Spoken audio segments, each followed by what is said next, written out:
is communication skills.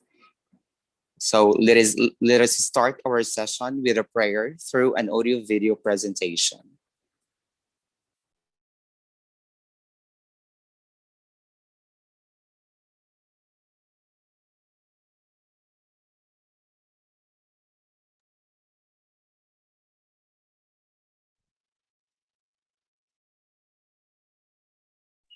Amen. And thank you, Ma'am Mitch.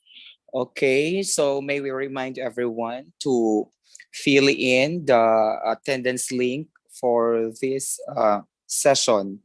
And of course, the Katami link for yesterday is still open. According to our program management team, there were only 20 participants who have accomplished the online evaluation.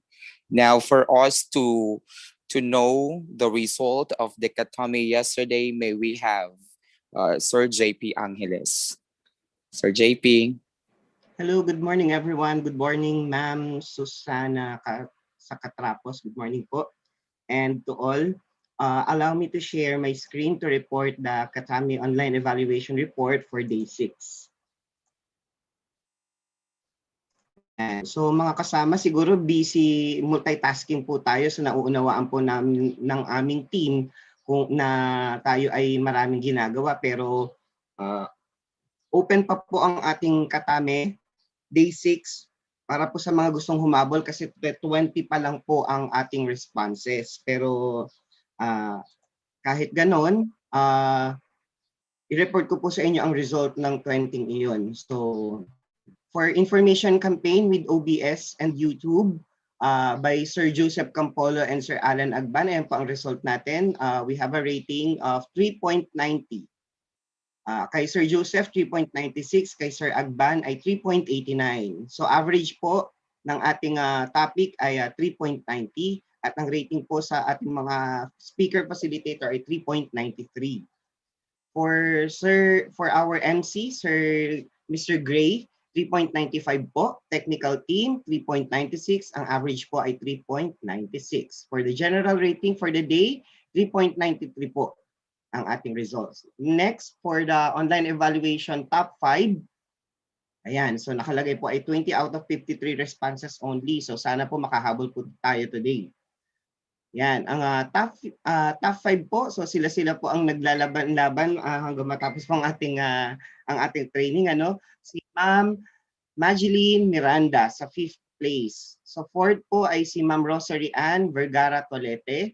3rd is Kelvin Jason Paul Tolete. 2nd, Loida Lulu Deres. And for our first top 1 online evaluator po ay si Ma'am Elizabeth Bo. Sa feedback po, and comment and suggestions to presenters, ang best po na nakita namin ng Ma'am Ponso ay the session went well, the functions and processes used were discussed in clarity and step by step. Thank you very much. Another one is, these sessions is worth time investing in. Thank you for the theories and hands-on training on OBS and streaming. For comments, feedback on the overall operation of the program. First, excellent. Thank you po. I'll view again the YouTube recording. I am doing multitasking. I very much interested to learn, but I am multitasking. I cannot forgo deadlines. So ayan po. So struggling po si ma'am, pero tignan nyo, na-appreciate po ang ating ginagawa or ang ating training. Thank you, ma'am.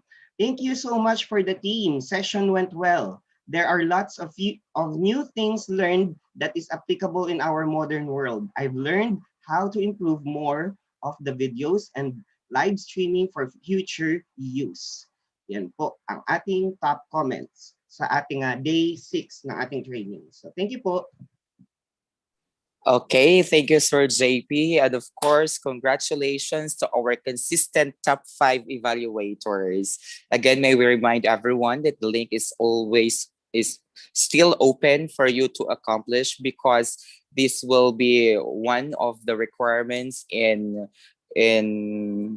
receiving the certificate of completion aside from your output. because this will be submitted to the division office. Okay, now let's keep the ball rolling. Allow me to introduce to you our speaker this morning. Okay, our speaker is the principal four of Tagumpay National High School. She will talk about communication skills. She is the 2018 Guru Nacion Most Outstanding Secondary Principal. She earned her master's degree major in educational management at Marikina Institute of Science and Technology in 2004, and her bachelor's degree, Bachelor of Secondary Education, major in English at the Philippine Normal College in 1985. Aside from being an instructional leader, she is a national, regional, division trainer or facilitator, author, regional and division curriculum writer, and learning resource evaluator, SDO Rizal internal quality auditor, a research enthusiast, and a reading advocate as well. Ladies and gentlemen, please join me in welcoming the Lady Captain of Tagumpay National High School, Ma'am Susana J. Sacatrapos. Ma'am Susan, take it away.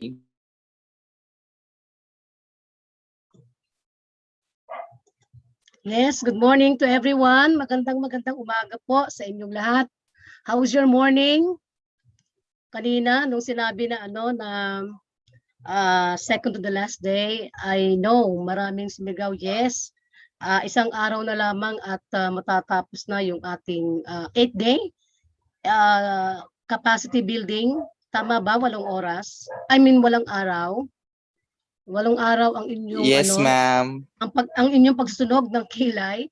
So this is the second to the last day of the 8 days spent for capacity building for non-teaching personnel. All right, so sana lahat tayo ay on the go because learning takes place when we are in good mood and in good condition. The title of our session is on communication, but I'll make it more specific later on. Allow me to use English and Filipino so that I can contribute to each other's understanding, and of course, so that we can work on our task better. Diba? So, pwede tayong magsalita ng English, pwede magsalita ng Tagalog para mas lalo natin naiintindihan ang bawat isa. All right. So I am also planning to have a post test later on, but that post test is negotiable.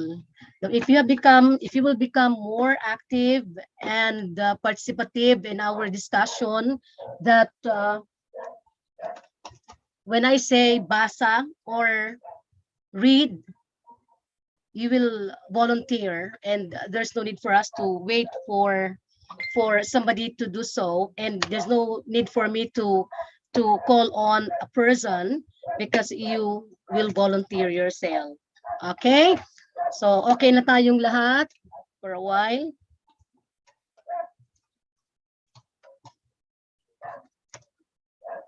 At baka maglobat itong aking All right. So let's go on. Let's get the ball rolling as what Sir Lian. Sir Lian is one of our best teachers of Tagumpay, as well as Ma'am Michelle. Now Michelle is on board as well. She has been very busy lately. And the rest of the members of the ICT in our sub-office. All right. Okay, so definitely my topic is something about communication skills. But communication skills per se is a very broad concept. So I told you earlier, gagawin ito yung mas specific ang ating topic, no? Okay? So ang ating session objective, sa kahulihan ng ating session na ito, inaasahan na ang lahat ay malilinang ang kanilang written and oral communication skills. Lahat dito ay NTPians. Meron bang hindi NTPian? Meron ditong teaching personnel. So wala namang problema kung may teaching personnel. Perhaps you are performing a duty of a school clerk. Kasi pag sinabing NTPian, one of our role talaga ay magsulat ng mga correspondences, ng mga issuances from the office that we belong, no? Okay? And of course, yung ating enabling objectives. Na pag sinabing enabling objectives within the session, ito ang dapat na inyong gagawin or made-develop, no? That each participant is expected to, number 1, develop official document and take part in a simulation for telephoning and video conferencing, because we will not be focusing on written alone, but also on speaking. Kasi alam natin na may mga tao na magaling magsulat, pero hindi ganoon kagaling pagdating sa pagsasalita. At ang pagsasalita ng isang tao, aminin natin at sa hindi, ay nakaka-influence ng nakikinig. And sabi nga, kapag isang tao magaling magsalita, madaling maka-motivate. Okay, so we will develop that one as much as possible, but I guess 2 hours is not enough.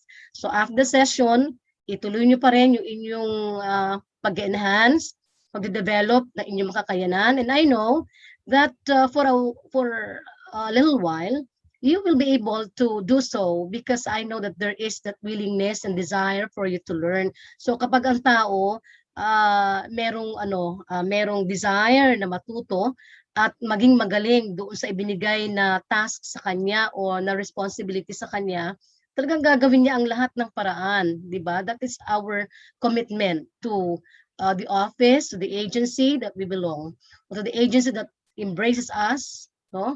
So number 2, familiarize with common DepEd issuances and other forms of communication in the workplace. So ang workplace natin ay nandito sa Rodriguez sub-office. And then number 3, apply the DepEd standards and mechanics on using different forms of communication, both oral and written, that are highly used in today's setting. Okay, so ang legal basis natin dito, di ba, 2. Siyempre yung ating mga manuals na galing sa DepEd. Okay? So mabilis at marami ang pagbabago ng kasalukuyang panahon.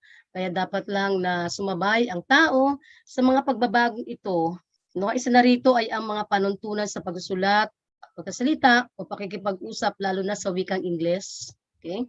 So this 2018 edition of the Department of Education Manual of Style, or DMOS, no? DMOS ang tawag natin, was released in the field in 2019, but this was crafted in 2018.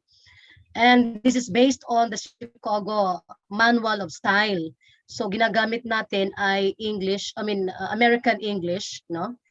It's not British English. So mapupunan natin may mga correspondence na iba-iba ang spelling, hindi yung spelling na karaniwang ginagamit natin sa American English, but we have to be aware ourselves that we have to follow the guidelines on using the English language based on the American standard.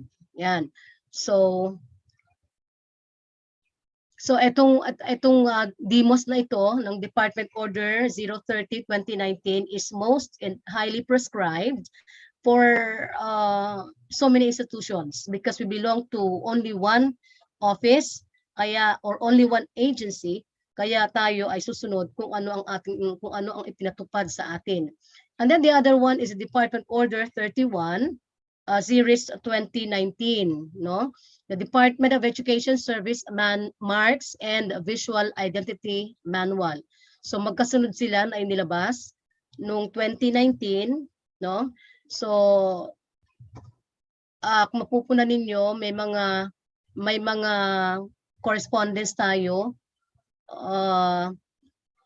na iba ang mukha noong 2019 backwards kaysa doon sa 2020 onwards.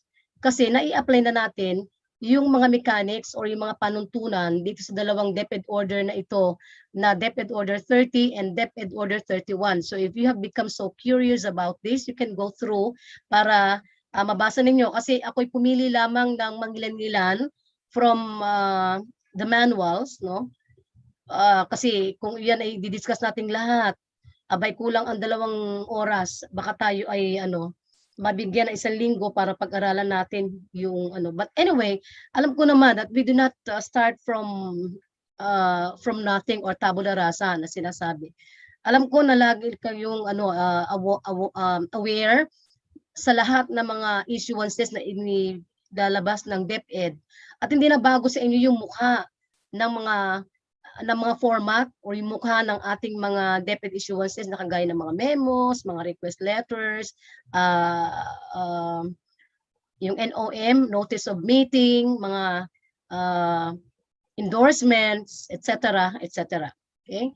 So, hindi tayo doon tatagal masyado kasi alam ko naman na marami na kayong experience, marami kayong nakikitang mga DepEd memo, and it's up to you to realize yung difference. But I am telling you that the legal basis of our session must be followed at ito ay ating i-uphold sa pagdidiscuss ng ating mga mechanics sa pagsusulat, no? All right. So ito yung dalawa na sinasabi nating DepEd manuals, yung DepEd Order number 30, series 2019, and then DepEd Order number 31, series 2019. So DIMOS at saka yung isa ay SM, VIM of the Department of Education. Okay, so I told you earlier that we're going to make this very specific. For 2 hours, we'll just discuss matters concerning organizational communication skills in our workplace. Because 2 hours is not enough for us to explain and to discuss everything concerning communication skills. Okay. So ito ang ating mga pag-uusapan ngayon, organizational communication skills in workplace. Meron tayong communication skills. So under that, we'll talk about writing business letters, writing business documents like memos, reports, or writing emails. So oral communication skills naman, we're going to focus on telephoning, video conferencing, and online meeting etiquette, and then facilitation of virtual meetings. Because I know that some of you have been, no, or kung hindi pa, no, some of you have been instructed by your higher officer to come up and to conduct a virtual conference or a virtual meeting with fellows, or the other way around. You are requested to facilitate and to man or to handle a virtual conference, and that you should know the standard of doing so. Okay, so let's get started. So ito yung ating logo, ang logo ng ating kagawaran ng edukasyon. So nakita natin doon ay in Filipino, pero meron niyang equivalent sa English. So depende kung ang ating medium na gagamitin sa pagsusulat ng mga memos, ng mga issuances, ng notice of meeting, halimbawa, buwan ng wika. So syempre, ang ating gagamitin yung ating official logo na nakalagay kagawaran ng edukasyon, and sa ilalim nakalagay Republika ng Pilipinas. And then kung Tagalog, nakaraniwan natin ginagamit sa mga business correspondence natin, English pala. Kung English, nakaraniwan natin ginagamit sa karamihan ng ating mga business correspondences. Siyempre nakalagay dyan ay Department of Education, Republic of the Philippines. So let us notice, no? The shield looks like an open hand. Meron doong kung nakikita ninyo, no? Malinaw ba ito sa screen? Yung aking pine-present? Hello? Yes po, ma'am. Siya, sige. Thank you. Sana how many participants do we have here on board, Sir Lian? 51, ma'am. 51. O sana 51. Ay, ma'am, good morning po. Ma'am Camarce, good morning po. Sir Kabalang. Morning po. Opo, good morning po. Magandang umaga po. So sana ang sasagot sa akin, ang magiging active ay yung mga non-teaching staff or non-teaching personnel, yung ating NTPians. Ano? So, tingnan natin, malinaw. Okay? So, nakita natin dyan, dapat alam natin kung anong ibig sabihin nitong mga ito. Kasi lagi nakita sa mga correspondences, pero kung minsan nababago, hindi pwedeng baguhin ang ano niya, ang itsura, hindi pwedeng baguhin ang kulay, hindi pwede na baguhin ang size dahil gusto natin lagyan ng mga bula-bulaklak diyan o gusto natin maging artistic. No, it will never be done because it's standard. So nakita po natin diyan, meron diyang open parang shield, no? Yung may blue na nasa ibabaw niya ay torch, burning torch na merong mapa. Okay? So, yan, yung blue na yon ay shield ang tawag nila diyan. It represents sinisimbolo niyan na ang ating institusyon at ang ating ahensya ay very caring very caring and nurturing sa pangangailangan ng mga constituents o sa pangangailangan ng lahat ng tao na bumubuo ng ahensya. So that involves us, no? And then may dalawa diyaang leon, the two lions, the sea lions, sea lions po yan. The two sea lions holding an open book over a plate, may plate sa ilalim, parang rope, no? Symbolize leadership and excellence sapagkat ito ang ating pinopromote sa ating ahensya na magkaroon tayo ng leadership, excellent leadership. Okay? And then the open book, so nakita po ninyo doon, merong open book and lighted torch, no? Radiating its light over the Philippine archipelago. So meron doong mapa, yun yung Philippine archipelago. It represents the quest for knowledge and practice of values and skills inculcated in every Filipino all over the Philippines. Yan, kasi may mapa doon. Okay. Ang pangalan ng ahensya, sinabi natin kanina, ay maaring nasa wikang Filipino at maaring nasa wikang Ingles, depende sa okasyon. Pero madalas, ang ginagamit natin po ay English. So saan ginagamit yung official logo na po yan? Kasi meron pa po isang mamaya, i-present ko. So it is used in diplomatic or international communication and external affairs, mga legal documents, no? Academic documents, mga certificates, diplomas, certificates and the plaques, no? Sa mga Form 137, kung nakikita ninyo yan, sa mga SF10 natin, sa SF10 ng ES ng elementary and the junior high school, sa mga accreditation and equivalency test result, Philippine Education Placement Test result, government permit to operate and recognition, certification and authentication and verification form, yung CAVs na sinasabi, at sa mga letterheads and stationaries, sa mga memos and notepads, mga official envelopes, mga business cards, identification cards, press conference backdrops, no? And other official communications. So madalas po, yan ang ating ginagamit sa ating mga printed materials. And ito po yung isang logo. Now, the elements of the logo include the abbreviated name, so nakalagay po dyan ay DepEd, in which yung E at saka yung D ay napakalaking letters to emphasize the importance of basic education. So yun po ang dahilan kung bakit, kasi marahil nakikita nyo ito pero hindi nyo tatanong sa sarili, bakit kaya ganito? Bakit ganoon? May ibig sabihin, symbolical, no? May ibig sabihin, bakit malaki ang titik E at titik D, pero yung iba, yung halimbawa letter E at letter P ay maliit na titik. Okay? The spelled out name sa ilalim po, merong naka-spell out na Department of Education. All in capital letters. Hindi yan po pwedeng baguhin. Ganyan na rin po ang itsura niyan. Hindi natin pwedeng gawing capital D and then the rest ay lowercase. Or capital letter E and then the rest are lowercase. So it is done like that. We do not change that. The only symbol in the official logo is the torch. So kung makita natin, yun lang yung simbolo na nandoon, no? Naka-superimposed on the middle letter P at the middle of its communicative name. So nandiyan po sa gitna, talagang gitna siya. And the burning torch in the inner core of the official seal means the burning desire for learning or knowledge of every Filipino. So ito dapat laging nasa ating puso na meron tayong torch burning for the desire of learning or knowledge. Now, kailan ito ginagamit o saan ito ginagamit?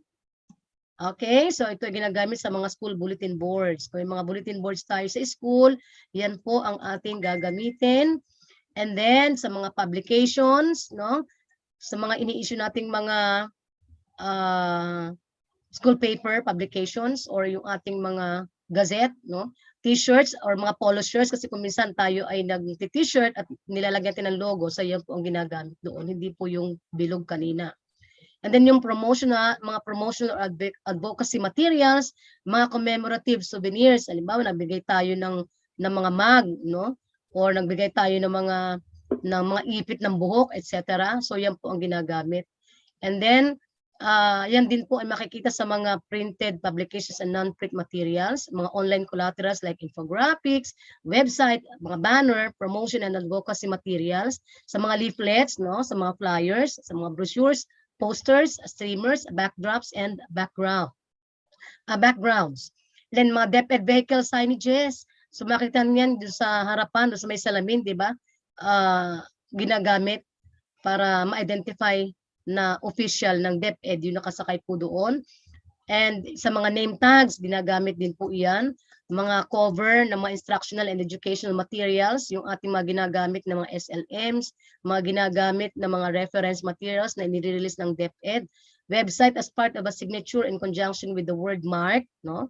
It's also used as a roof mark, yung nasa bubong na nakikita natin pag aerial. So yan po ang nilalagay doon. Okay? So mahalaga po na alam natin yung ating official logos. Okay. So ito po yung logo na na bago at luma. So makita natin diyan, dun sa luma, nasa taas yung nasa gilid, nasa kaliwa yung official logo na bilog. And then sa kanan naman ay yung logo ng SDO Rizal. And then yung logo na tayo ay ISO certified. Pero nung lumabas yung ating DMOS, yung ating DepEd Order number 30 and 31, sinabi po doon na starting 2020 onwards, ang ipatutupad na nating mga format ay yung galing po doon ng mga guidelines. So makita po natin na 2019, 2020, ito pa rin pong lumang mukha na ito ang ating sinusunod. Pero nung pumasok ang 2020, sinunod na po nila yung mechanics na nandun po sa DMOS na kung saan yun pong bilog na logo ay nasa taas at nasa baba ang Republic of the Philippines, Department of Education, at nakalagay po doon Calabarzon, etc. etc. So mamaya po may mga sample po tayo dyan para hindi po tayo magtagal. So makita rin po natin ang difference na nakalagay doon sa luma 2 and then nakalagay kung sino-sino ang involved or kani-kanino naka-address yung memo. Pero doon po sa ating bago, siya pa rin, ganun pa rin. Kaya lang nagkaroon tayo ng title or yung subject ng memo na nasa taas na halimbawa ay validation of identified etc. Lahat naka all caps. So makita natin dito sa luma nakalagay doon subject, pero sa bago hindi na po nakalagay ay subject. And then yung date nasa luma nakahilera pa doon sa kaliwa, pero dito sa bago ay naandun na sa kanan sa bandang taas. Kaya hindi natin sinusunod itong luma na ito, ano? And then teka. Okay. So, ang pirma nung gumawa, ang signatory ay sa luma ay naandoon sa harapan, sa taas, nakalagay from. Pero doon sa bago, wala na pong ganung from. Ang pirma ng ating SDO superintendent ay naandun na po sa huling bahagi ng letter. So ito kasi ay 2 pages, kaya hindi at nakita ito yung pirma na andun po sa second page. Pero naka-all caps po ang pangalan ng pipirma. And then, kung mapapansin natin, nakalagay doon ay Chereludi Repia, may comma, and then ay CESO 5 capital letters, lahat po yan. And then kahit saan pong transactions, pag pipirma tayo, dapat ay naka-capitalize, all caps muna ang pangalan, complete name nung signatory, and then saka po pipirma. Kasi may mga times na napapansin natin, kahit sa school level, na gumagawa ng letter, yung po ating mga kasamahan, naka lowercase yung ibang letters. Halimbawa, Susana, yung S naka-capitalize, pero yung the rest ay naka-small letters, which is not which is not good, which is not standard. So dapat ito ay naka all caps and then nakalagay sa ilalim yung position and then firma. Okay. So yun po yung ilang mga pagbabago dyan. And mapapansin po natin, isa pa no, na doon sa luma, naka-indent ang mga paragraphs. Hindi naka-number. Pero dito sa bago, may mga numbers, no? 1, 2, 3, 4, 5. So hindi tayo mahirapan gumawa ng mga memo at other issuances kasi meron po tayo nakikitang mga sample na release ng ating SDO Rizal. Okay, so ito po ang mga principles of effective writing. So syempre number 1 ay clarity. So we keep it clear and simple. Yung ating ginagawang mga correspondence. Avoid using jargon kasi hindi ito pagalingan ng vocabulary words. The easier to understand words that are easy to perceive and conceive, better. Yung familiar, yung word na familiar sa tao o sa reader, huwag tayong gumamit ng mga jargons o yung mga figurative expressions na hindi naman pwede sa formal writing. Use the active voice as much as possible. Hindi natin sinasabi na hindi tayo pwede gumamit ng passive. Pag sabing passive, halimbawa, our SDO Rizal, our superintendent, Cheryl D. Repia, signed a memo that ganito, ganyan, pertaining to the implementation of the work from home guidelines, ganyan. And then, kung ito ay nasa passive voice, mauuna muna yung ginawa niya. Halimbawa, the guidelines were, or the memo was signed by our superintendent, Chereludi Repia. Okay? So, kadalasan ang ginagamit ay active voice na kung saan ang doer ang nauuna kaysa doon sa bagay na ginawa. Pero kung mas mahalaga yung ginawa ng doer, yun ang ating gamit sa kamay, predicates. Ang subject, yun yung pinag-uusapan at yung nagsasabi tungkol sa kanya ay ang tinatawag na predicate. So yun po ang dalawang bahagi ng pangungusap. So pangalawang principle ay conciseness. So keep it short, brief and direct to the point. Hindi pwedeng paligoy-ligoy po doon pag sinabing formal writing. Kadalasan nagsimula tayo sa reference, di ba? In reference to, in adherence to, in support to, etc. Kasi kailangan matibay po yung ating purpose ng pagsusulat. Kung may mga legal basis, yun muna inuuna natin, di ba? Pinaliliwanag natin. And then yung situation. And then kung ano ba yung information na ating ibibigay. And then sa bandang huli, meron tayong closing remarks. Okay. So completeness. So sabi kanina, concise but complete. So provide complete and necessary information. So kung halimbawa, memo po yan, nakalagay po doon kung kailan, saan, anong oras, at sino ang involved. Sino po ang mga tao na dapat a-attend. At ngayon uso yung link. So dapat po kung maaari, nakalagay na po doon yung link. Kaya lang may panuntunan sa confidentiality na yung mga link ay ibinibigay 30 minutes before the meeting begins. No? Alright? So, concreteness. Avoid vague terms and language. Do not use idiomatic expression and figures of speech. Sinabi ko na po yan kanina. And then consistency. Ensure that your documents are consistent in spelling, grammar, punctuation, hyphenation, capitalization, etc. So kailangan po ipacheck natin sa iba. Ibabasa natin sa iba yung ginawa nating mga letters, memos, requests, etc. Lalo na yung mga tao na magagaling sa English na makakatulong para maitama. Kasi pag nailabas na po natin yan at may nakitang mga mali, binibulugan pa ng mga readers yan. Halimbawa, yung word na yung sa title pa lang, connection, mali-mali or bali-baliktad yung letters. So kung ito ay chinek nung ibang kasamahan natin, o yung isang teacher na magaling sa English, magaling sa grammar, may mga grammatical errors doon, madali niyang maitatama. Okay? So consistency po yan. And then, coherence naman, follow a logical sequence in your discourse. So dapat meron kang simula, merong gitna, at merong huling paragraph. So meron tayong introduction, meron tayong body, and then concluding part. And then be courteous. Be courteous. Be courteous. So always build goodwill in your communications, be polite and courteous to your readers.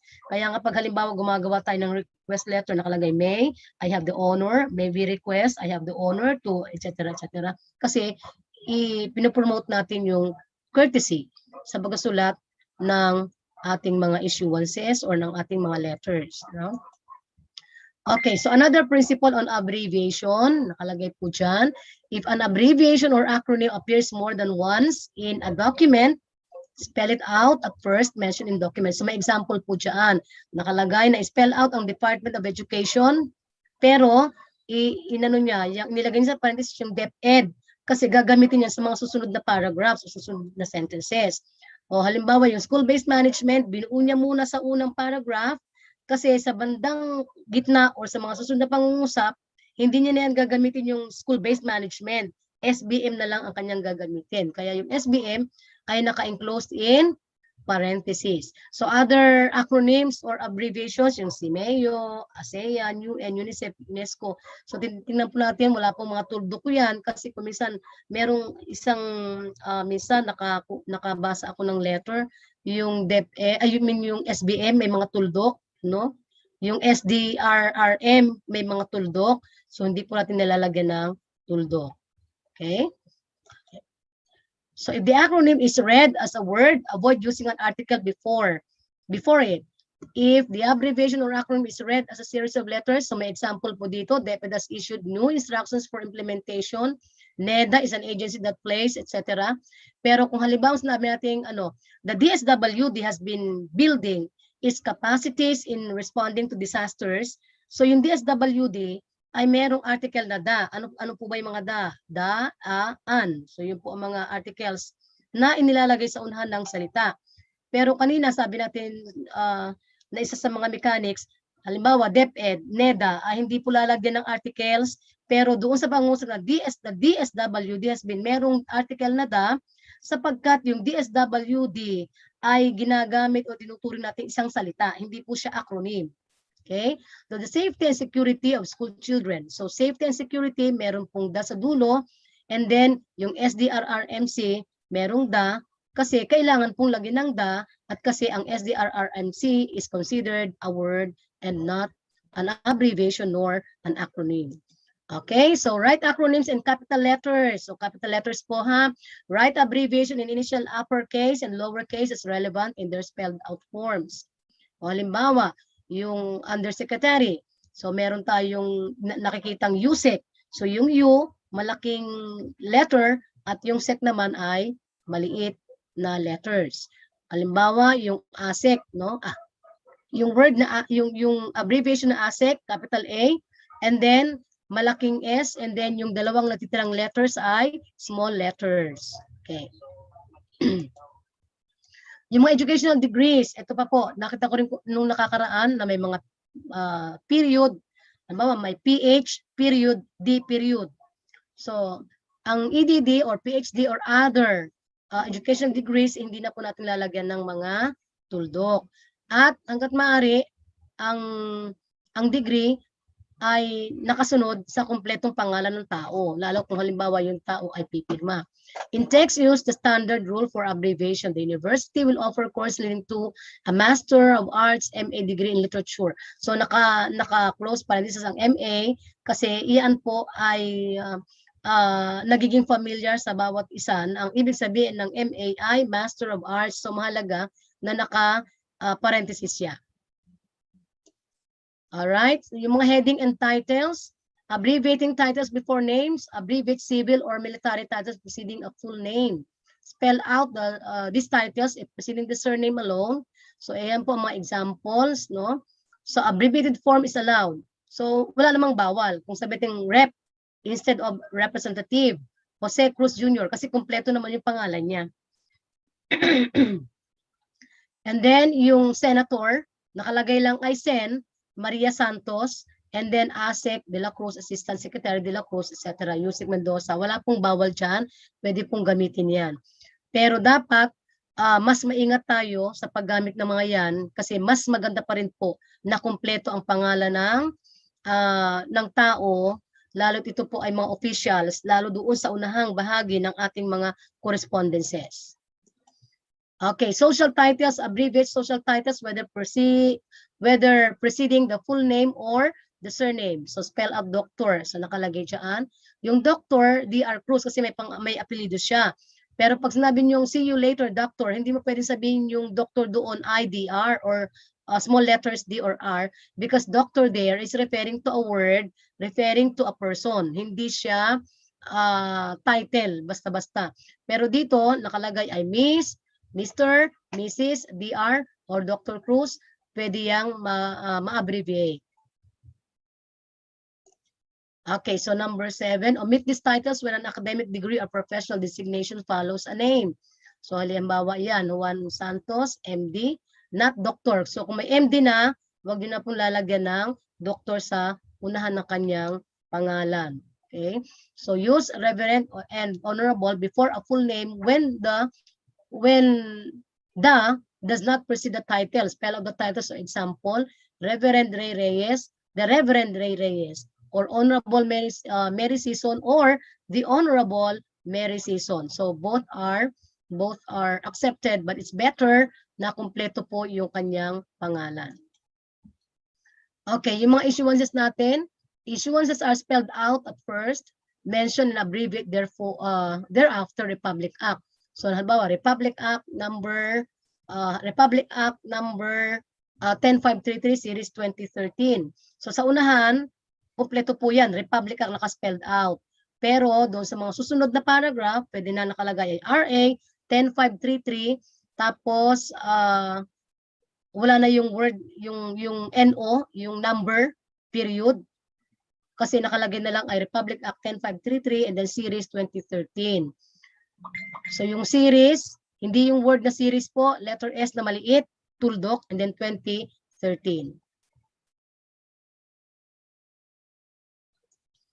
Okay, mga plurals naman. Add lowercase s to indicate plural abbreviation. Do not place an apostrophe before the s. Kasi kung minsan, pag nagdagdag tayo ng s kasi nga plural, ay nilalagyan ng apostrophe before and after s.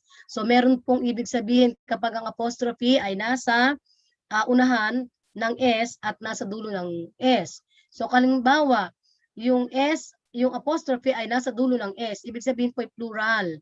Halimbawa ay boys, no? Students. Ang students, Ate Mano, siya ay plural. So yung apostrophe niya ay nasa dulo. So student, kung sinasabi natin nagpapakita ng possessive, possession, no, pagmamay-ari. So apostrophe S, isang estudyante lang siya na nagmamay-ari ng isang bagay, so apostrophe S. So dito sa example natin, school disaster risk reduction and management plans. So maraming plans. So kapag gumamit tayo ng acronym or abbreviation, so SDRRMP, S, maliit po yung S, sapagkat ito po ay tumatayo sa salitang plans na ibig sabihin more than one plans. Pero wala pong apostrophe. So ito na po ang possessive. Add an apostrophe before the S to indicate a possessive form. Do not add apostrophe S, the abbreviation or acronym. So kagaya po nito, Department of Education, apostrophe S, DepEd policies. All right, next.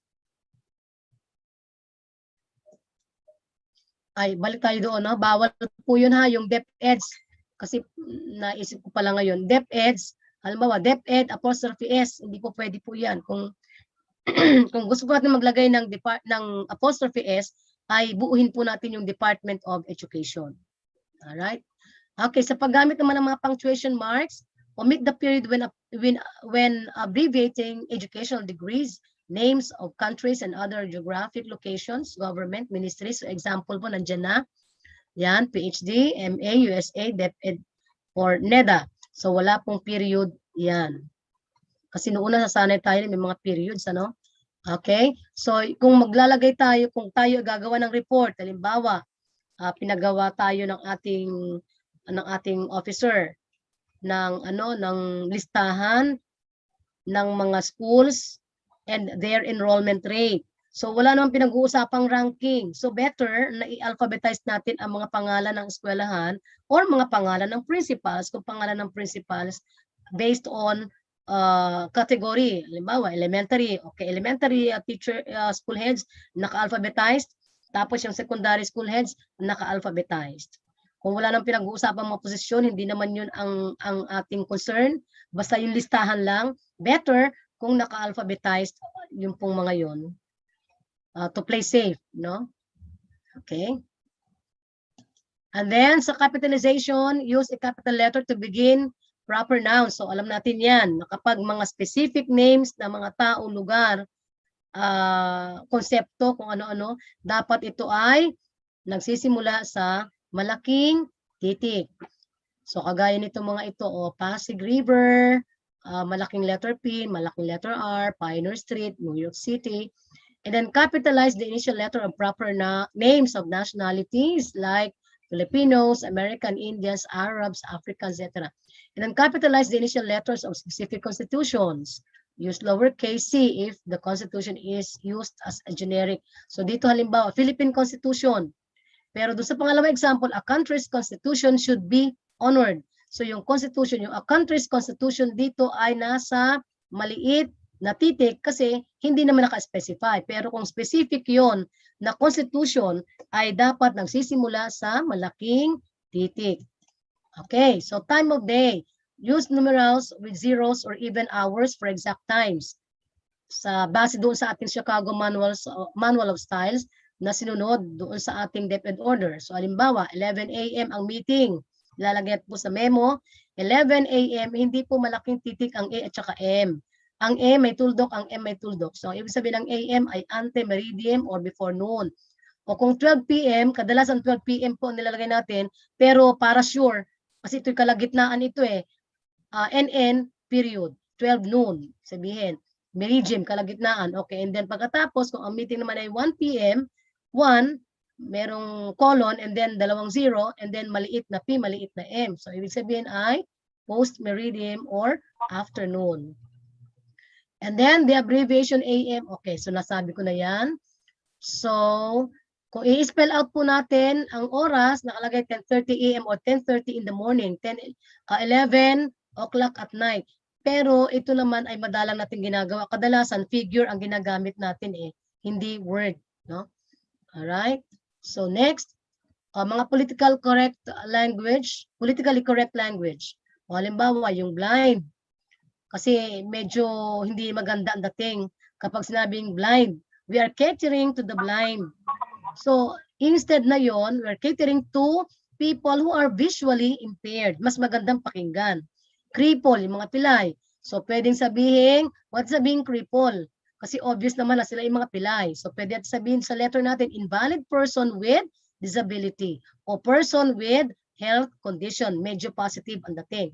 So, yung mga ating mga kasamahan na bingi, halimbawa deaf, pwedeng, halimbawa nagre-request tayo ng tulong para sa ating mga kasamang deaf or mga disabled, tayong kasama. So pwedeng sabihin hearing impaired or mga disabled na ang pwede natin sabihin ay handicapped person with disability, person with health condition. So yung ating mga kasamahan na sasabing lesbian, gay, bisexual, transgender, queer, so pwede natin gamitin LGBTQ, hindi na kailangang i-spell out pa yung ibig sabihin ng LGBTQ kasi ito'y common naman po. And then yung mga tao na tutukoy natin retarded, pero sa letter natin hindi natin pwede sabihin retarded at hindi natin pwede sabihin or gamitin yung retarded. So we can use person with health condition. Yan. Okay, words that have the same singular and plural form. So kuminsan, sinasabi evidences. Pero hindi evidences. Kung gagawin yung plural, it should be pieces of evidence. Yan, pieces of evidence. Wala pong S ang evidence. Ang news at news ay parehong ginagamit pang singular at plural depende po sa nagsasalita o sa speaker.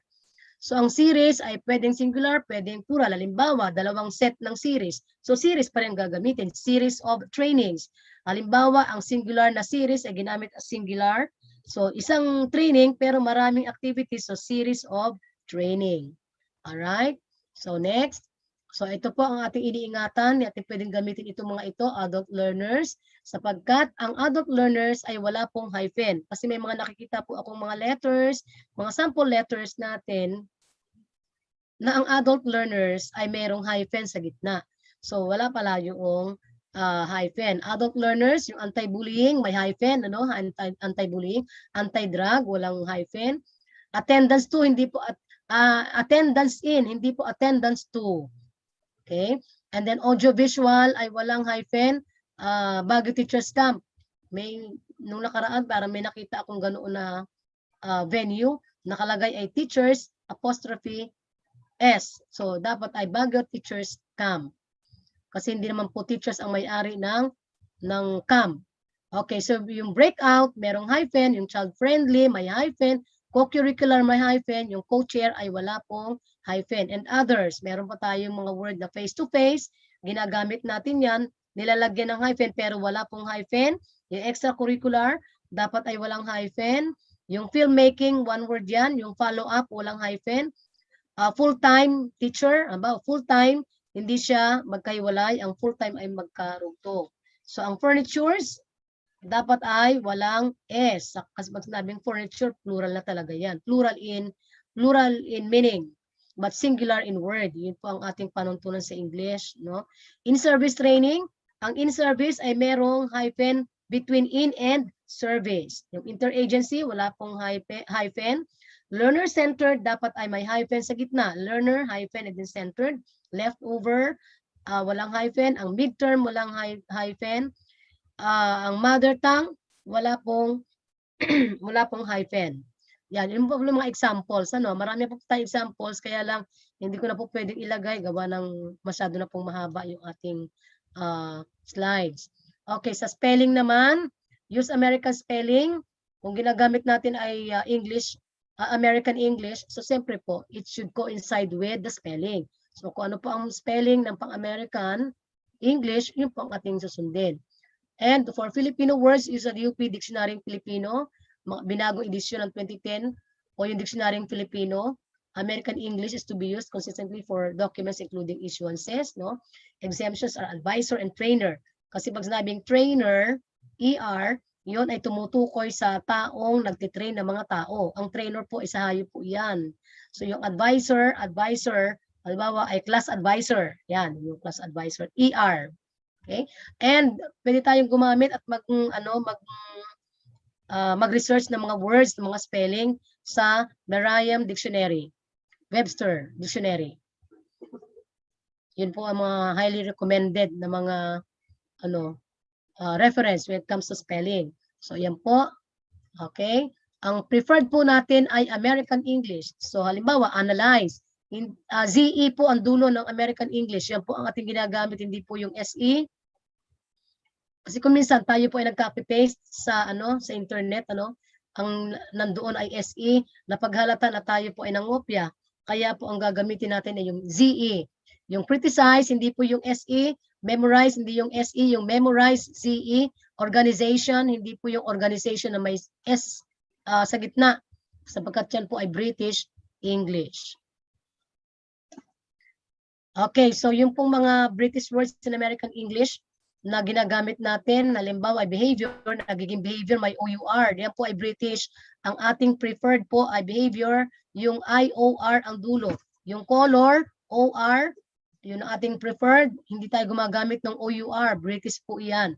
Yung favor, na OR, honor na OR, humor na OR, labor, neighbor, valor na OR, yun po ang ating ginagamit. Sila po ay American English words. Okay, ganun din po yung mga may ER sa dulo. TER, nagiging TRE sa British. Halimbawa, center, TER po yan. Yan po ating gagamitin, hindi po yung TRE. Yung fiber, nagiging BRE ang dulo. Ang ating gagamitin ay fiber na BER, AR sa meter, sa caliber, hindi po calibre na yung pangalawa kasi British po yan. Yung summer, theater, na ER ang dulo, yun po ang ating gagamitin, mga English-American spelling or English-American words. Ito, enrolled. So, ang ating gagamitin ay yung single L, fulfill, yung enrolled na double L, fulfill na double L, yung labeled na single L, modeled na single L, traveled na single L. Yung pong nasa dulo sa pangalawa ay mga British po yan na hindi natin ginagamit at preferred natin po ay yung unang listahan. And then ganun din po yung may ENC, ENSE sa dulo, ENCE. So defense, as in S sa dulo, offense, na may SE sa dulo. Yung pong acknowledgement, yung pong walang E sa gitna, walang E yung G, yun po ang ginagamit natin, yung aging, walang E, AGI, NG. Yung analog na walang UE sa dulo, catalog na walang UE, counselor na na single L, and then dialogue na walang OUE. So mas maganda po ang gamitin natin ay yung nasa unahan, yung unang hanay ng mga salita. Okay? So ang colon naman, a colon is used to introduce a list of specific items in a sentence. Pag-hiwa-hiwalay natin yung mga ibinibigay nating mga items. And we use a colon. So the globe compartment contains 3 items. Yan.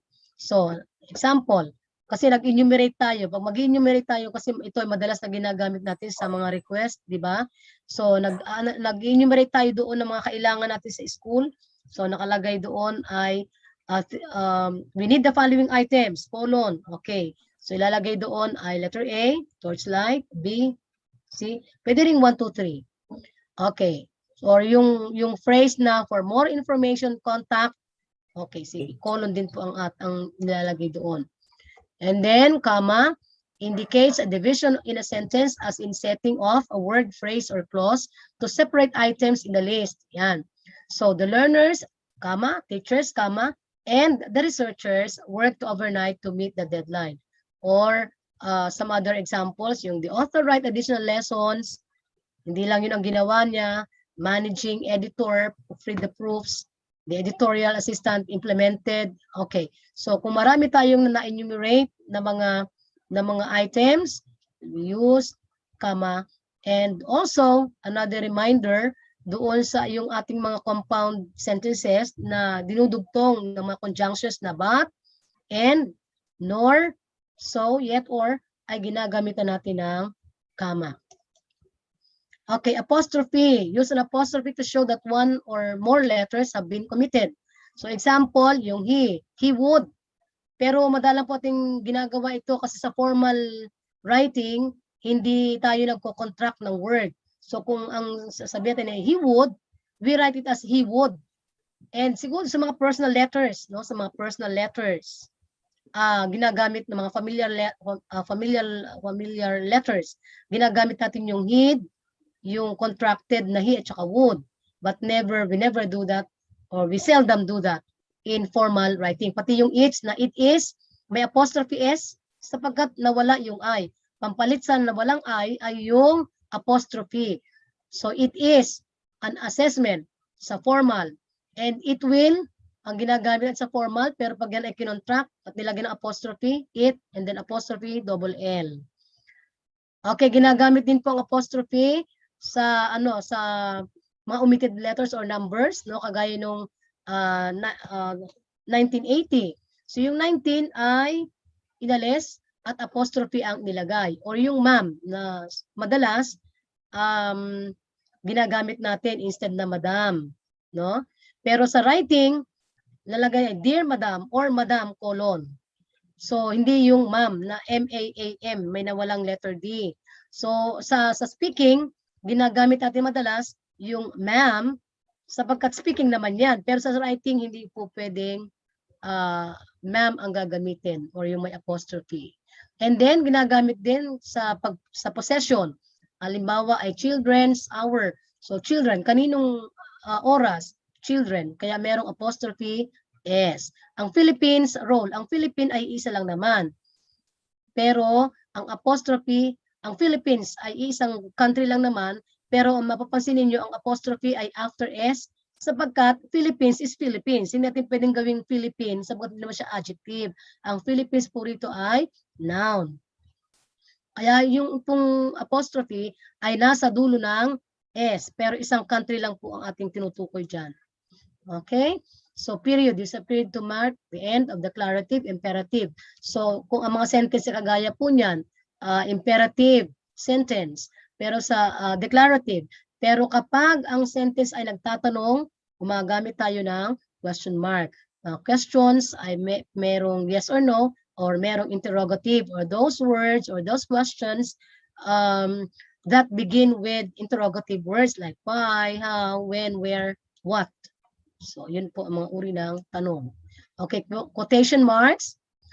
So, the painting was sold at the auction. So, madalas ginagamit natin ang quotation marks kapag ayaw nating ibahin yung salita na sinabi or nakita natin sa isang babasahin. Lalo na kapag halimbawa, meron tayo isang DepEd official or isang tao na narinig natin yun ang sinabi niya, kino-quote natin siya, wala tayong binabago. That is how we use quotation marks. Kasi siyempre, dapat tayo, safe. Kapag meron tayong narinig na ganoon, hindi natin pwedeng baguhin kasi magkakaroon po tayo ng kasalanan dyan. Kasi yung ating interpretasyon, maaring hindi iyon ang kanyang ibig sabihin doon sa kanyang sinabi. So better if we enclose his or her statement in quotation marks. Okay? So semicolon naman, when the items in a series are complex or involve internal punctuation, separate them with a semicolon. So yun po ang mga example. Yan. So the National Capital Region bagged a total of 95 medals, semicolon. And then Region 3, 87, semicolon. Okay? Kasi iba-iba po sila ng region. Use a semicolon to join two independent clauses that are not connected by a coordinate conjunction. Kasi sinasabi natin na yung semicolon, pwedeng yun ang papalit sa coordinating o coordinate conjunction. The President hailed the Supreme Court decision. Okay, semicolon. The senators and the representatives also concurred with it. So two different phrases or two different clauses are connected through the use of semicolon. So ano po ang mga letter types? All types of everyday letters share a similar format as follows. Pero tatandaan po natin, sa ating workplace, madalas ang ginagamit natin ay mga formal letters. Meron tayong request letter, may letter of confirmation, may transmittal, may acceptance, may personal, etc. No problem with the personal kasi kung personal yan, ibig sabihin, masyado tayong close doon sa tao. Kahit mali-mali yung ating grammar, okay lang. Pero doon sa mga formal letters, dapat ay ma-sure natin na tama ang mga spelling, ang grammar.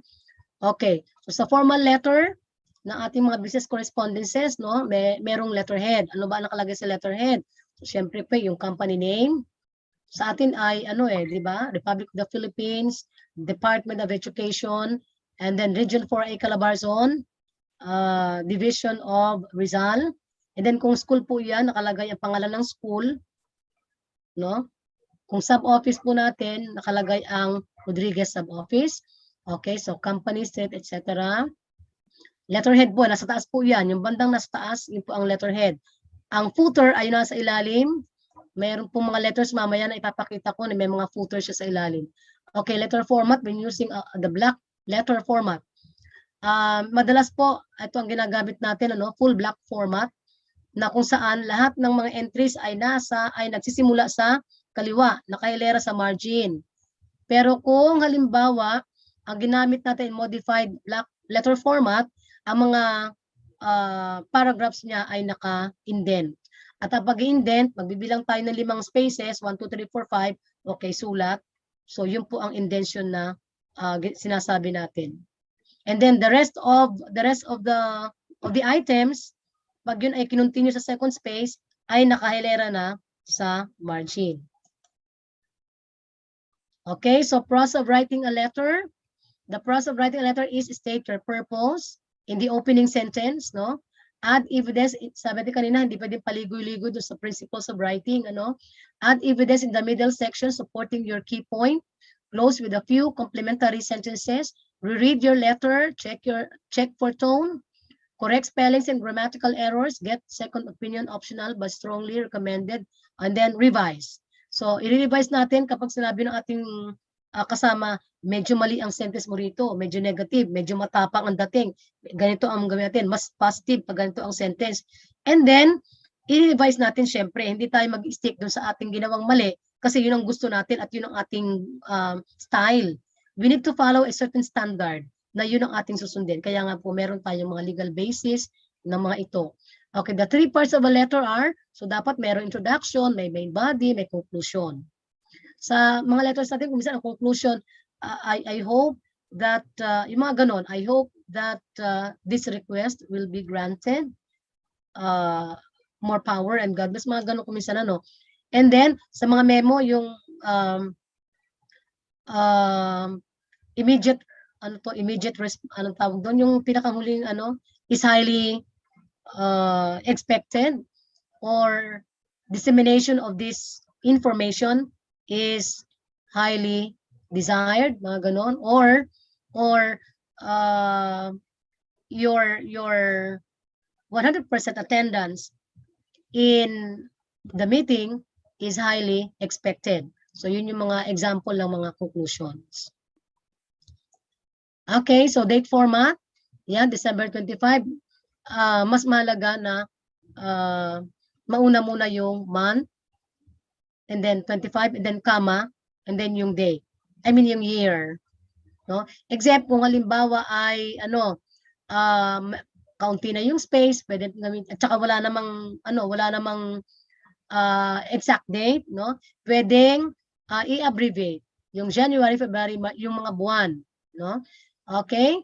So next, ay kumisan pala yung ating date, nauna yung yung pagsulat ng ng petsa natin doon, nauna yung date, about 25 December 2018. But in writing, standard po tayo, mauna ang buwan, and then yung date, and then yung year. Okay, so yan, may mga apostrophe kapag tayo ay tumutukoy sa decades.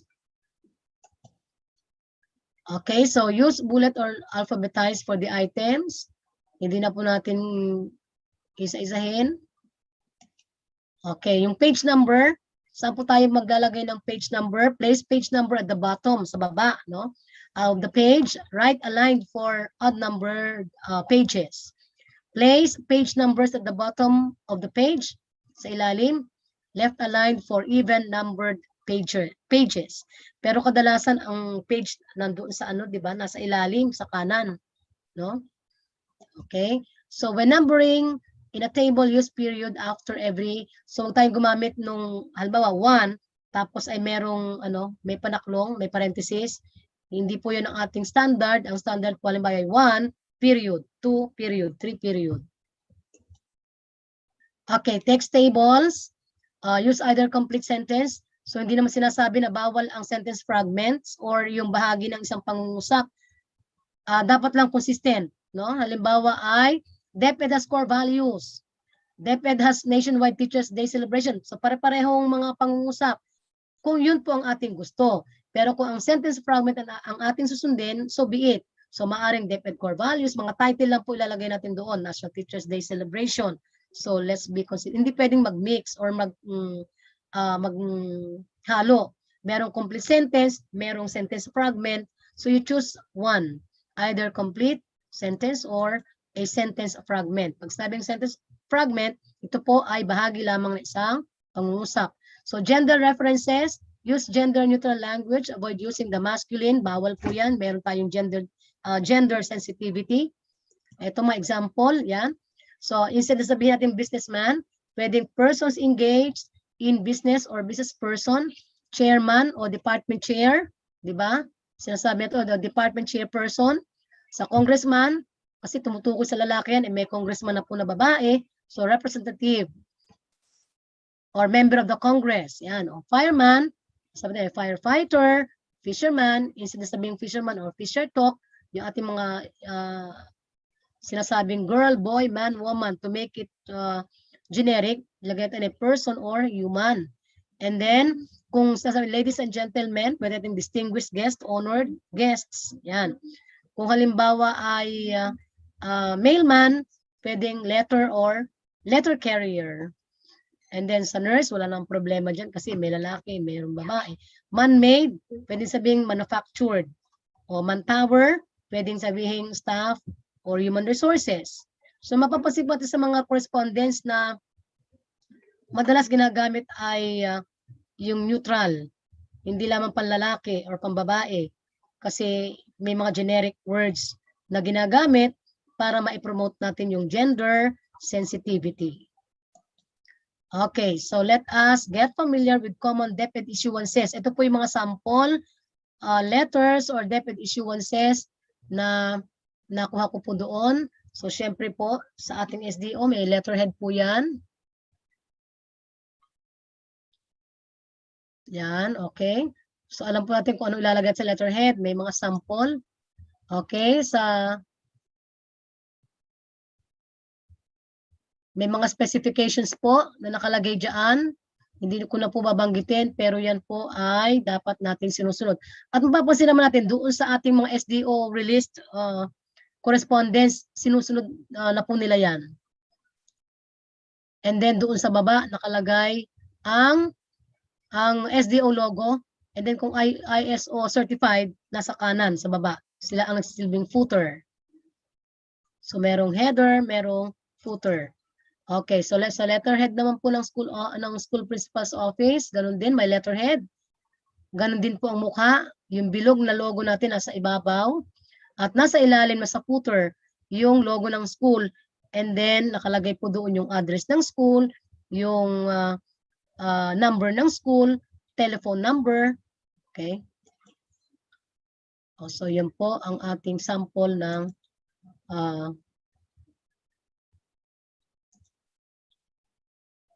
letter from the school or from the school principal's office. May mga specifications po. Hindi basta-bastang sumusulat tayo ng ating mga letters. Susundin po natin yan. So meron din po kaming ginagamit na letterhead from Tagumpay National High School, just the same. Sinunod po namin yung mechanics na nandun po sa DepEd order. At isa po yan si Sir Lian. Si Sir Lian po ang gumagawa ng aming mga letters doon. So yan po, nasa ilalim, yung logo, at nandyan po mga information tungkol sa eskwelahan. Kung ito po ay sa sub-office, at gagamitin po natin yung format, so ganun din po, nakalagay sa taas, ang bilog na logo ng DepEd, nakalagay sa ilalim yung sub-office, yung SDO Rizal na logo, and then sa kanan ay yun pong ISO certified. Kasi sub-office po sila, karugtong po sila ng SDO ng division office. Okay, so ayan po example ng first endorsement na ginagawa ng principal, ginagawa ng SDO, ng superintendent or galing sa division office. Isa lang po naman ang mukha. Isa lang po talaga ang mukha ng ating mga issuances. Laging ang nasa ibabaw ay yung bilog at nasa ilalim, nasa footer, yung information tungkol dun sa ating office. Okay?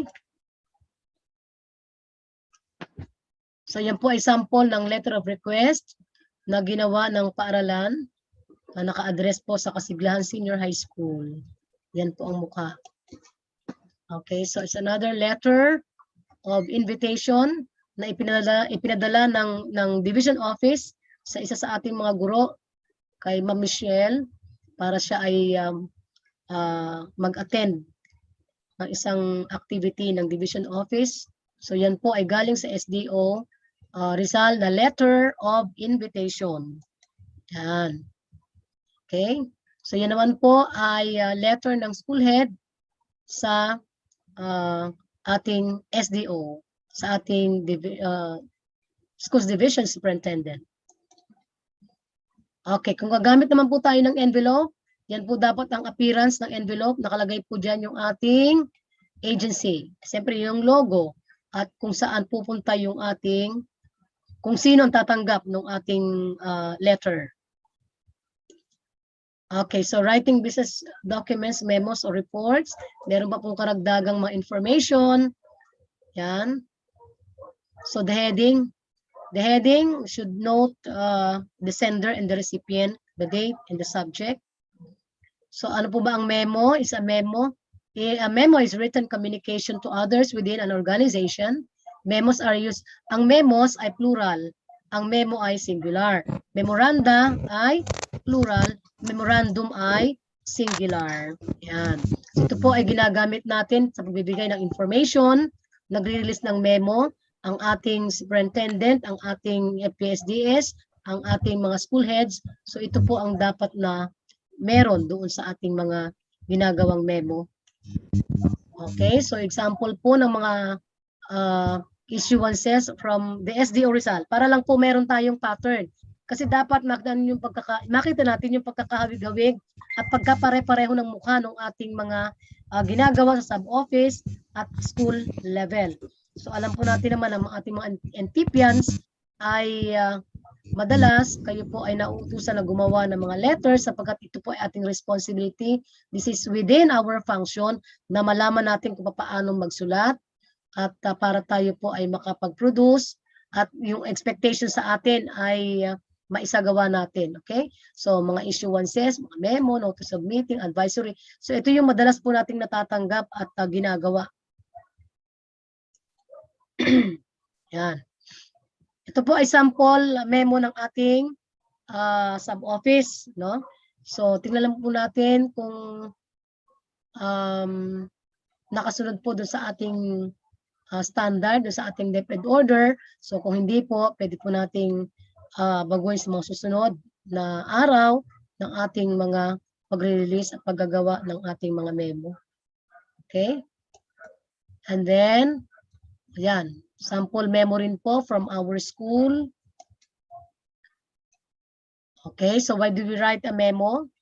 To define a certain set of procedures, to make requests, and to summarize a certain progress. No?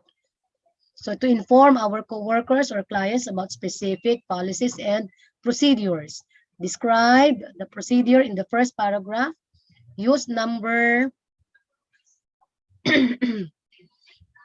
We use number when we would like to enumerate items. Yeah. So we use the full block format, which means that each paragraph begins at the left.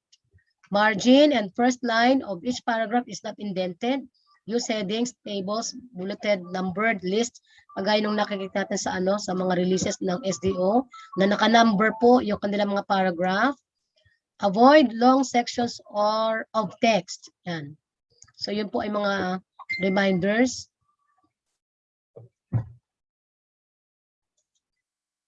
Ayan, mga office order. DepEd order. An office order is written formal downward communication, non-interactive. Okay, we arrived at in previous chapter. It is normally written when the correspondence relates to the service conditions of an employee. So yung appointment, isa sa mga example ng office order yon. Yung pong ating SO, isang example po ng office order yan. Okay, ito is isang example po ng DepEd order. So ang DepEd order po ay hindi yan basta-basta nababago unless it is rescinded, no? So DepEd order ay iba sa DepEd memo. Ang DepEd memo pwedeng mabago within a very short period of time, but a DepEd order is not changed not unless it is rescinded. Okay, so yung ating minutes of the meetings. So isa po sa ating mga pinagsusulat kapag tayo nagmi-meeting o baka tayo po ay nai-assign na magsulat ng meetings, dalawang uri po kasi ang pagsusulat ng meetings. May mga nakaparagraph at kung minsan meron tayong ginagamit na columns. So mas maganda po kung columns kasi madali, very comprehensive, no? So ano ba ang minutes? Minutes summarize the proceedings of meetings. If you are assigned to take minutes, you will want to follow this general pattern. So begin with the name of the group, as well as the date, the time, and the place of the meeting. Identify the names of attendees and absentees. State whether the previous meetings were approved or revised. Record briefly the discussions of old business, new business announcements, and committee reports. Include the precise wording of motions. Kung merong nag-second demotion, merong nag-agree, merong nag-disagree. Record the votes and actions taken. Conclude with the name of the person recording the minutes, kung sino po ang nag-prepare, ilalagay po doon and then ipapa-approve doon sa ating higher official. So formal minutes may require a signature kasi doon nagmamatter yung ating mga pinag-usapan at syempre yan po ay nagiging reference ng susunod pa nating mga gawain. So ito po ay minutes, official record of the proceedings of the meetings. Yan, ito po ang sample na minutes na ginawa natin nung huli. Ginawa ni Ma'am Karen, yan. Naka 3 columns siya. Pero sabi ko nga po kanina, yung una kasi, nung una, previously, ang ginagawa natin ay yung paragraph. Pero nag-release ang ating SDO Rizal ng template na kung saan may mga columns. So, isa lang po naman ang ating mga templates na sinusundan. So, better na tayo po ay sumunod doon sa template na i-release from higher office para aligned yung ating mga ginagawa. Kasi ginagamit din po nilang reference yan o baka gusto nila i-copy-paste or ano, hindi nakakalito. So, isang mukha lang po. Yun din po yung ating header. Ang header natin, yung bilog ay nasa gitna at nasa baba po yung logo ng school or logo ng SDO Rizal. And then, yung ISO certified ay nasa kanan footer. Okay, sa emailing naman, kasi tayo ay ano ngayon eh,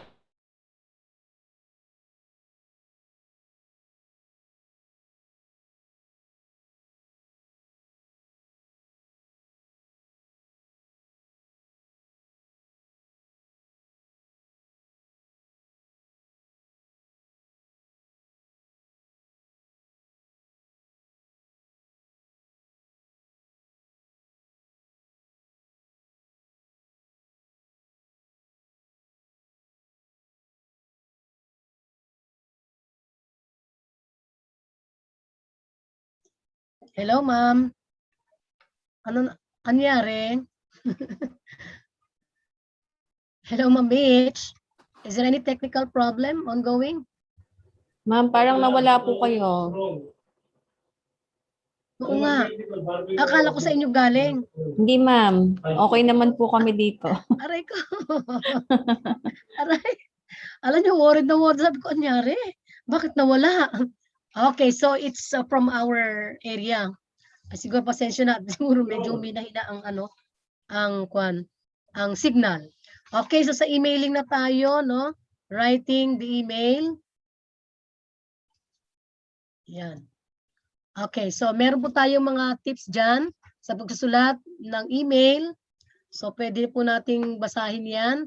Pero hindi ko na po lalagyan ng ano ng maraming discussion. Basta po yan, nagbigay ako sa inyo ng ganyan. And then there is an example. Meron po tayong example ditong ano ng sample email from the SDO. So meron pong email ang ating SDO. Pero ito po ay ang ano ko lang dito kasi may mga pangalan ng mga tao rito na pwede namang ano ito isi-single out nila yung pagpapadala. So meron tayong BCC na tinatawag blind carbon copy na hindi na makikita dito kung sino-sino ang pinadalhan. There might be one subject but the sending of the message or the info should be singled out or ano natin yung BCC. BCC to avoid phishing. Meron tayo kasing phishing, yung nakikita pa ng iba yung mga documents or mga info na hindi dapat nila malalaman. Ano? To avoid phishing of emails and other information. So ano po ba ang phishing? It is a cybercrime in which a target or targets are contacted by email, telephone, or text message by someone posing as a legitimate institution to lure individuals. Baka tayo ay masiraan nang dahil nakita na nandun may kaso pala si ganito, nandun na ano siya, nakot siya, na ano siya, na napagalitan or nasabon dahil may ganito. Kasi nakita ng iba na nandun din yung pangalan niya doon sa issue na nabanggit doon. So, may mga sensitive na data na hindi dapat makikita ng iba, no? And then the exact name of the writer ang dapat lalagay. Tapos nakalagay legal unit. Iniisip ko nga po, bakit hindi kaya pangalan ng totoong tao ang inilagay doon sa kind regards? Siguro dahil sa confidentiality. But it should be the exact name of the writer na nakalagay, hindi legal unit, hindi office, no? Pangalan buo. ng taong nagpadala ng email. Okay? Okay, so are we ready for the activity? Meron tayong 15 minutes. Write a simple memo informing your fellow NTPians that they need to report on a certain day for a picture taking. Napakasimple lang naman po ng ginawa kong subject dito. I-invite nyo lang yung mga, inform nyo lang yung mga kasama ninyong NTPians na magkakaroon kayo ng picture taking na gaganapin doon sa room 001 ng ating sub-office at 1 p.m. Kayo na po ang maglagay kung kailan yan or siguro baka Monday. The purpose of the picture taking, kunyari, is for a coffee book that will be released the following month. Yan. And another is for you to prepare a notice of meeting. Kunyari kayo ay magpapa-meeting for a virtual meeting with your fellow NTPians, which will be held on May 12, 2021 at the conference room of the sub-office. Then the meeting has something to do with the WFH or work from home guidelines of our SDO Rizal, and then presentation after 15 minutes. Can we do this? Ma'am Mitch, okay ba ito?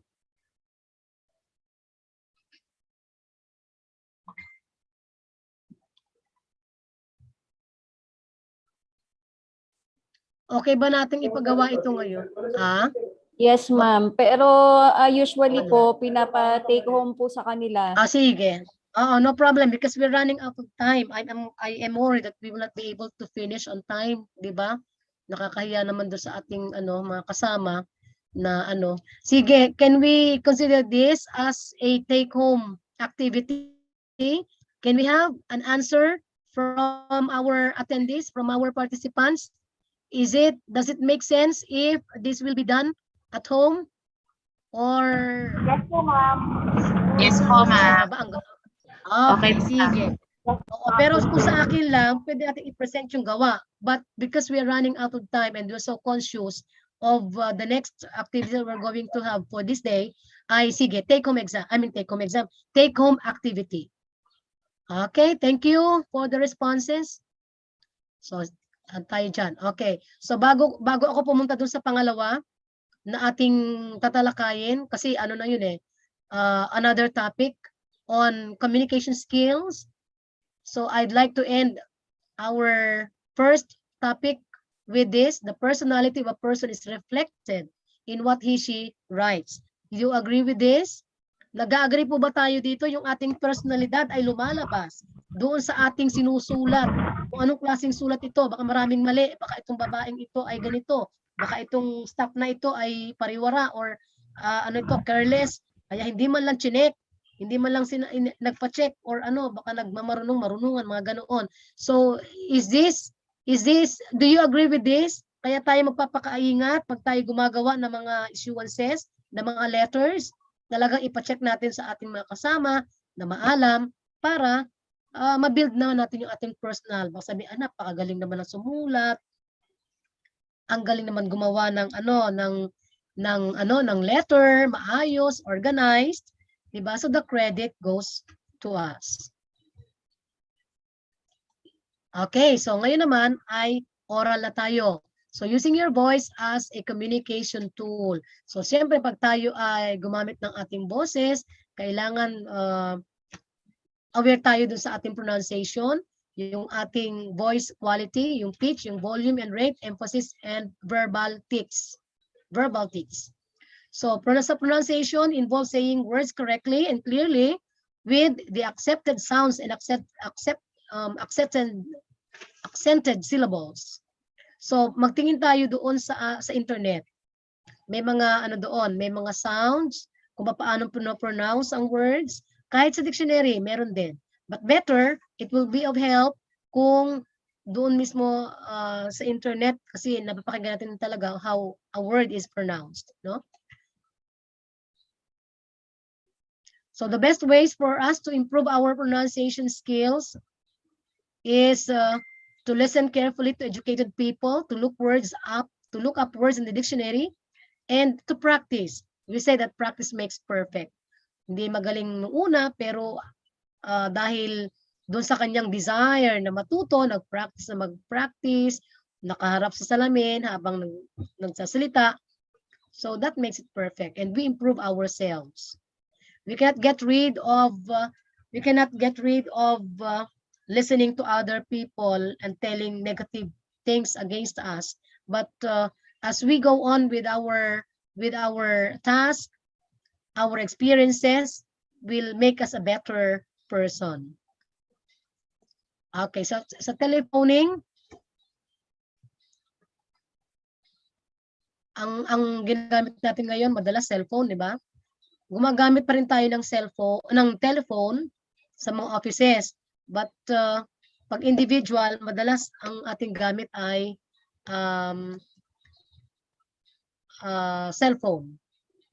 So planning is the key to making effective telephone calls. So dapat magpa-plan tayo muna bago tayo tumawag. Here are some tips that will ensure you as effective as possible on the telephone.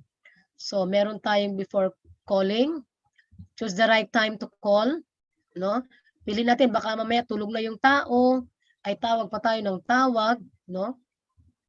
Check the number, tingnan natin yung number kung tama ba yung number na ibinigay o yung number na ating pipindutin, baka ma-wrong send tayo o wrong number.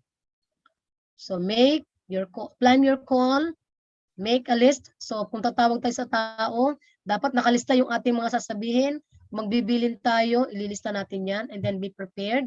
We gather together any files, paper, other information which may need. So ito ay ginagawa natin, Ginagawa natin yan bago tumawag, na naka-ready rin tayo para kung halimbawa may tanong yung tinatawagan natin, ay masasagot natin kasi iba ang tawag doon sa pagkasulat. Pag tinawagan tayo, right here and there, dapat masagot natin yung tanong niya. Okay? So receiving telephone calls professionally, telephone and cell phone etiquette. So number 1 is for you to answer promptly and courteously. Try to answer the phone on the first or second ring, if possible. So kung nag-ring ng isang beses, nag-ring ng pangalawa, dapat masagot na po natin yon. And then smile as you pick up the phone. Kasi baka mamaya habang tayo ay sumasagot sa telepono, or bago tayo sumagot sa telepono, naka-on na yon, narinig tayo ay medyo hindi maganda ang ating mood, no? So magkakaroon siya yung ating caller, magkakaroon ng negative impression against us, no?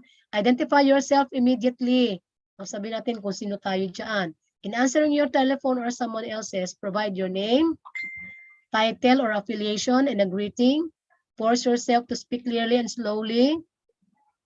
The caller may be unfamiliar with what you're saying and fail to recognize large syllables. Baka pag tayo nagsalita ay medyo ngongo or medyo hindi maganda ang dating sa kanya, hindi niya maintindihan. At syempre, kung nakikinig tayo, medyo may mga may mga disturbances, no? So, for example, this is Miss Cristina Ramos, school clerk of Tagumpay National High School. Good morning, how may I help you? Yan. And then, next is be responsive and helpful. So if you are in a support role, be sympathetic to callers' needs. Para tayong a call center agent, no? Instead of saying I don't know, try that it's a good question. Let me help you. Yan. Let me find it out. Or kung imbes sabihin we cannot do that, pwede sabihin it's a tough one. Let's see what we can do. So hindi natin pwede sabihin no, we can't do that. Or let's stop from there. It's their problem, not ours. So if we are solicited information, let's make suggestions. Kasi yun ang dahilan kung bakit tayo ay tinawagan. So practice telephone confidentiality. When answering calls for others, be courteous and helpful, but don't give out confidential information. It is better to say, so maganda sabihin, she is away from her desk or he is out of the office, than to report a colleague's exact whereabouts. Baka masabi natin, ay sorry po, pasensya na, yun pong hinahanap, naglo-loan, nandun po sa ganitong lugar. So hindi naman tama. Okay? Kasi we uphold the confidentiality of the whereabouts of the person being called for. Also, be tight-lipped about sharing companies' information with strangers. Kasi maraming tayo ngayong marami tayo nagiging problema ngayon sa technology. Baka yung ating mga account ay ma-hack. So, we are very careful. So, we take messages carefully. Isulat natin yan, repeat the spelling of the names and verify telephone numbers. Write messages legibly and record the time and date. So, you leave the line respectfully. So, hindi pa pwede ibaba na kaagad. If you must put a call on hold, let the caller know and give an estimate of how long you expect the call to be online or to be on hold. So, kung maghihintay o paantay natin yung caller,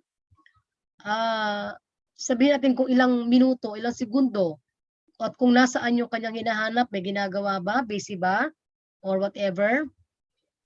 Or pwede natin sabihin, would you prefer to hold or would you like me to call you back? If the caller is on hold for a long period of time, check back periodically. So kung nandun pa rin sa linya, i-check natin at baka, kumbaga sa taong naghihintay, baka namuti na yung mata o baka namagana yung tenga sa kahihintay, sa wala. O so halimbawa, tumawag sa sub-office, ay nahanap yung pong ating si Ma'am Camarce at si Ma'am C ay nagkakaroon ng TA. So pwede natin sabihin na tumawag mamaya sapagkat ang ating PSDSI merong technical assistance, merong activity on technical assistance. Okay, so explain what you're doing when transferring a call. Give reason for transferring and identify the extension to which you are directing the call in case the caller is disconnected. Okay, so ito naman ay activity natin ngayon. So dito, kailangan sana natin ng dalawang members who will act as a caller and a receiver of a telephone call. Sometimes, most often times pala, ang tumatawag ay ang salita ay Tagalog or in Filipino. Alam nga naman tayo ay mag-English, di ba? So kung ang salita nung caller, if he uses English as a medium of communication, we have to respond in English. Kung Tagalog naman po ang salita niya, wag naman po tayo mag-i-English. Pag gusto lang natin patunayan na tayo po ay magaling sa English, we speak in Filipino as well. So English ang caller, ang nagsalita ay English ang sinasabi, English ang medium niya, English ang sagot natin. Tagalog ang sagot natin dyan. So can we have this as, ano ba ito? Can we make this possible? Pwede ba tayong mag-diads? Meron bang magvo-volunteer kahit isang pares lang? Hello?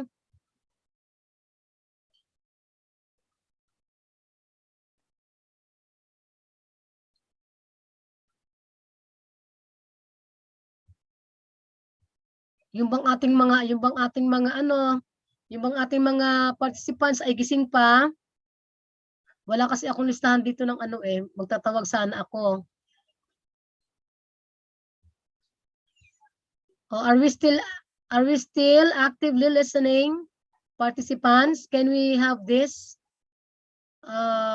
possible? Walang sumasagot.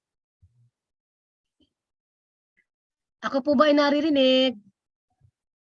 Yes po, ma'am. Natatawa ako. Wala sumasagot sa participants. Ma'am, nandyan si Sir Noel. Ma'am, nandyan si Sir Noel. Sir Noel. Sir Noel, ikaw nga mag-sample dito. Ma'am Leslie din, ma'am, nandyan. Ayan, si Ma'am Leslie. O sige, kayong dalawa mag-usap. Halimbawa, tumawag si Ma'am Leslie kay Sir in English.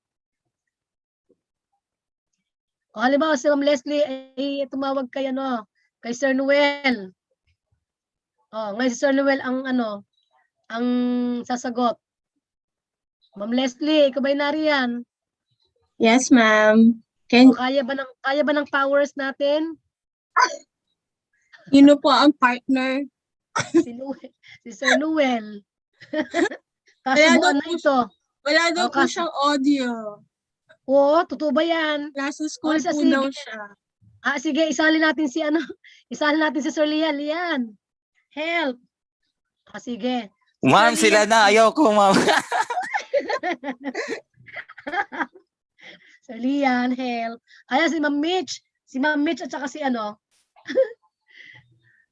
Sir Lian, ikaw na nga kasi ang sumagot to kay Leslie. Ma'am Leslie, caller ka. Si Sir Lian ang sasagot. Okay, ready na ba? Sabihin mo lang sa kanya kung ano ang kailangan mo at sasagutin na ni Sir. Kaya ni Sir Lian yan, on the spot. Ngaya tuloy ako. No? Anong topic po? Oo nga eh. Kunyari, magtatanong ka kung nasaan si ganito. Siya ba ay pwede mo makausap si ganito? Hello, good morning. May I speak to Ma'am Sakatrapos? Sabihin naman ni Sir Lian. Yes, good morning. This is Sir Lian, our SBM coordinator, the SBM coordinator of this school. So it seems that you would like to talk to our principal. The principal is busy. Bahala Sir Lian dyan. Sir Lian, take it away. Ma'am Leslie, take it away. Ready? Ikaw muna mag-uumpisa, Ma'am Leslie. Okay. Kasi Ring, ring. alam niya na gagawin yan. Sige. Okay. Ring, ring. Ring, ring. Hello. Nahiya tuloy ako. Ano, ma'am? So, Tagumpay National High School dapat aga. Intro. Sige, Ulit. English. Oo. Sige. Kaya yan. si Ma'am Ring, Macy na ring. lang, ma'am. Si Ma'am Macy. Nag-go siya doon sa comment. Si Ma'am Macy. Sige. Si Ma'am Macy ang magre-replace kay kanino? Sa iyo ba? Sa Yes, Lian? ma'am. Ayoko, ma'am. Ikaw talaga. Nakasalang ka na eh. Sige, si Ma'am sige, Ma'am Macy and Ma'am Leslie. Ma'am Tayo na Leslie lang, is ma'am. our ADAS. Ma'am, tayo na lang po. Ikaw na lang po ang caller, ako na lang po yung receiver. Ako na nga nag-facilitate eh. So Lia, balik ulit sa iyo. Ma'am, ako na lang ang Si Ma'am- caller, tapos si Ma'am Leslie na lang ang receiver sige. since Sige. yun naman ang role nila eh, di ba, mag-receive ng call. Ako na lang Sige, balik na rin natin. Okay, sige, ang caller ay si Sir, sige, si Sir Lian, and then Leslie, ikaw ang mag-reply, ikaw ang sasagot, ha? Okay? Okay. Krrrring. Ring.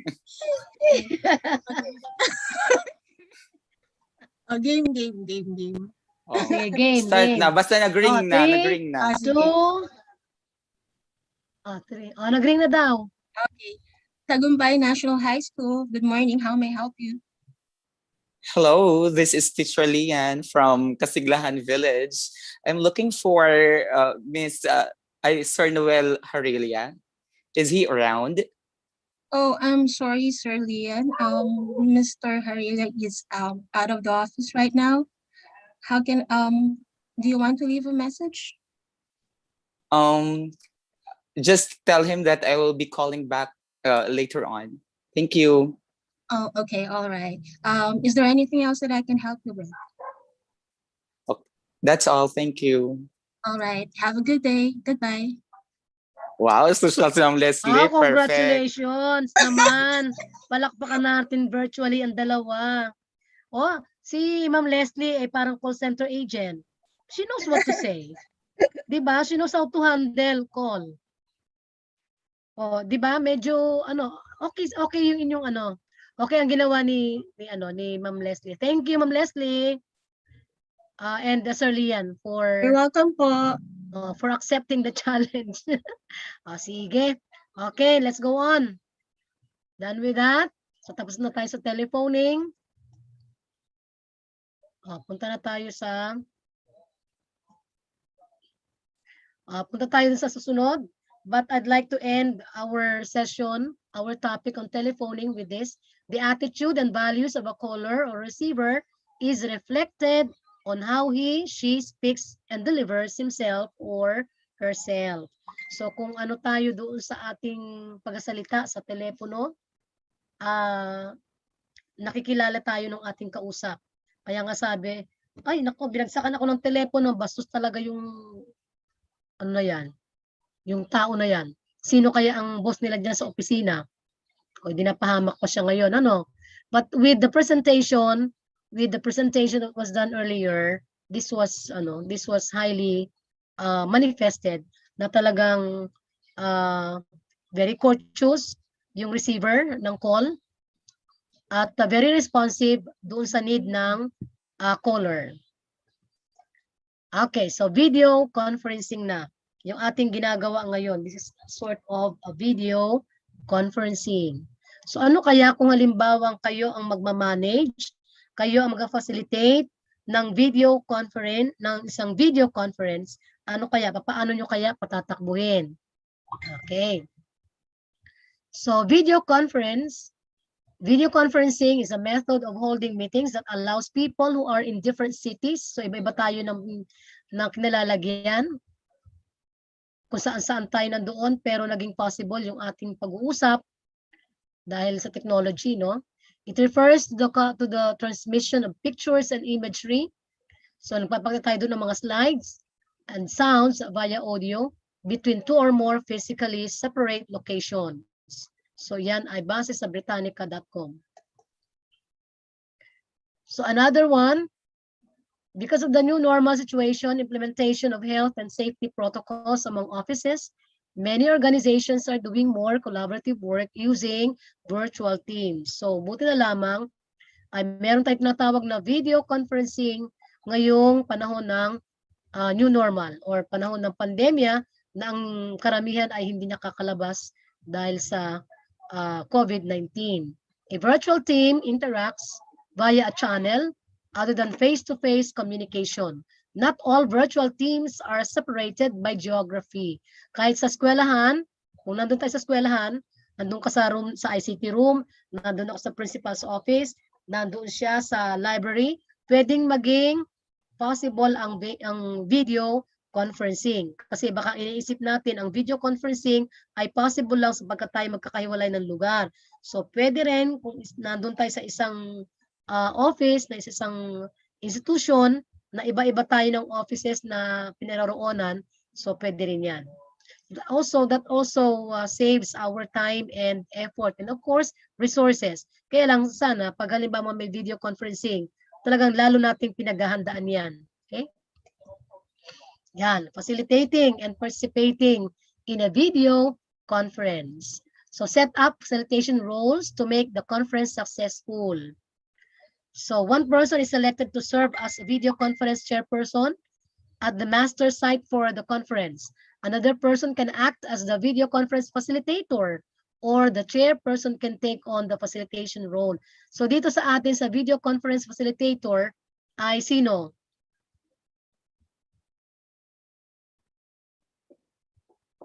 Sino ang ating video facilitator sa ating session ngayon?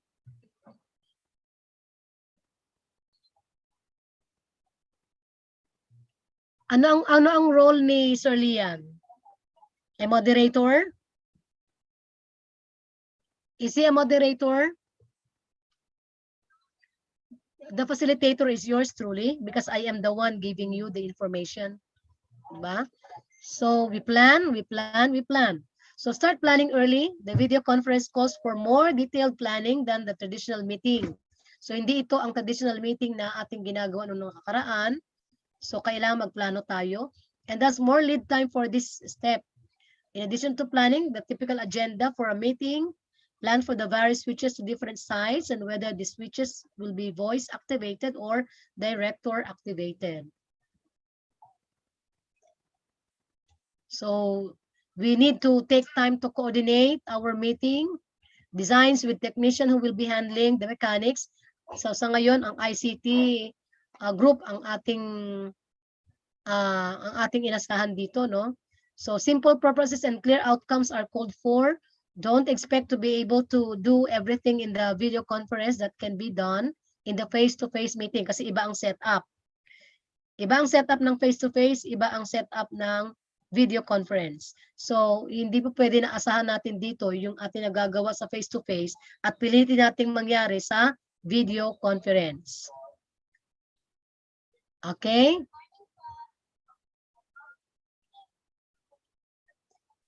Next. Plan several shorter sessions rather than one lengthy one. Like the audio teleconference, participants seem to have shorter attention span for the video conference. Kasi kung minsan sumasakit na yung ating mata, yung ating tenga.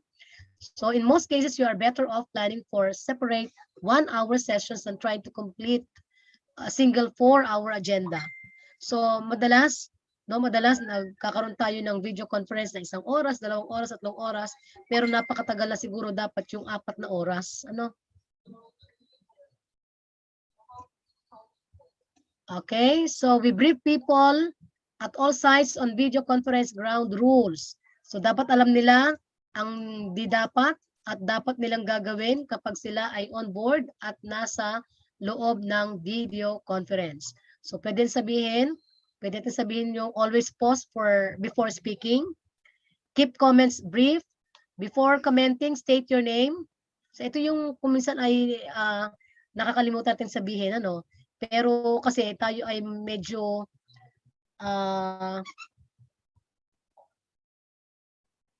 excited doon sa pakikipag-usap doon sa ating kasama sa video conference. Kaya kung minsan medyo na neglect natin itong mga bagay na ito na sabihin doon sa ating mga kasama. Okay, so speak in a normal tone and a normal volume. Look into the monitor while speaking. Refrain from side conversations. Don't play with your microphone. Let the technical person make any adjustments. Move a little slower than your normal would. Avoid moving around or fidgeting a lot. Yung paalis-alis at may ginagawa habang nakikinig.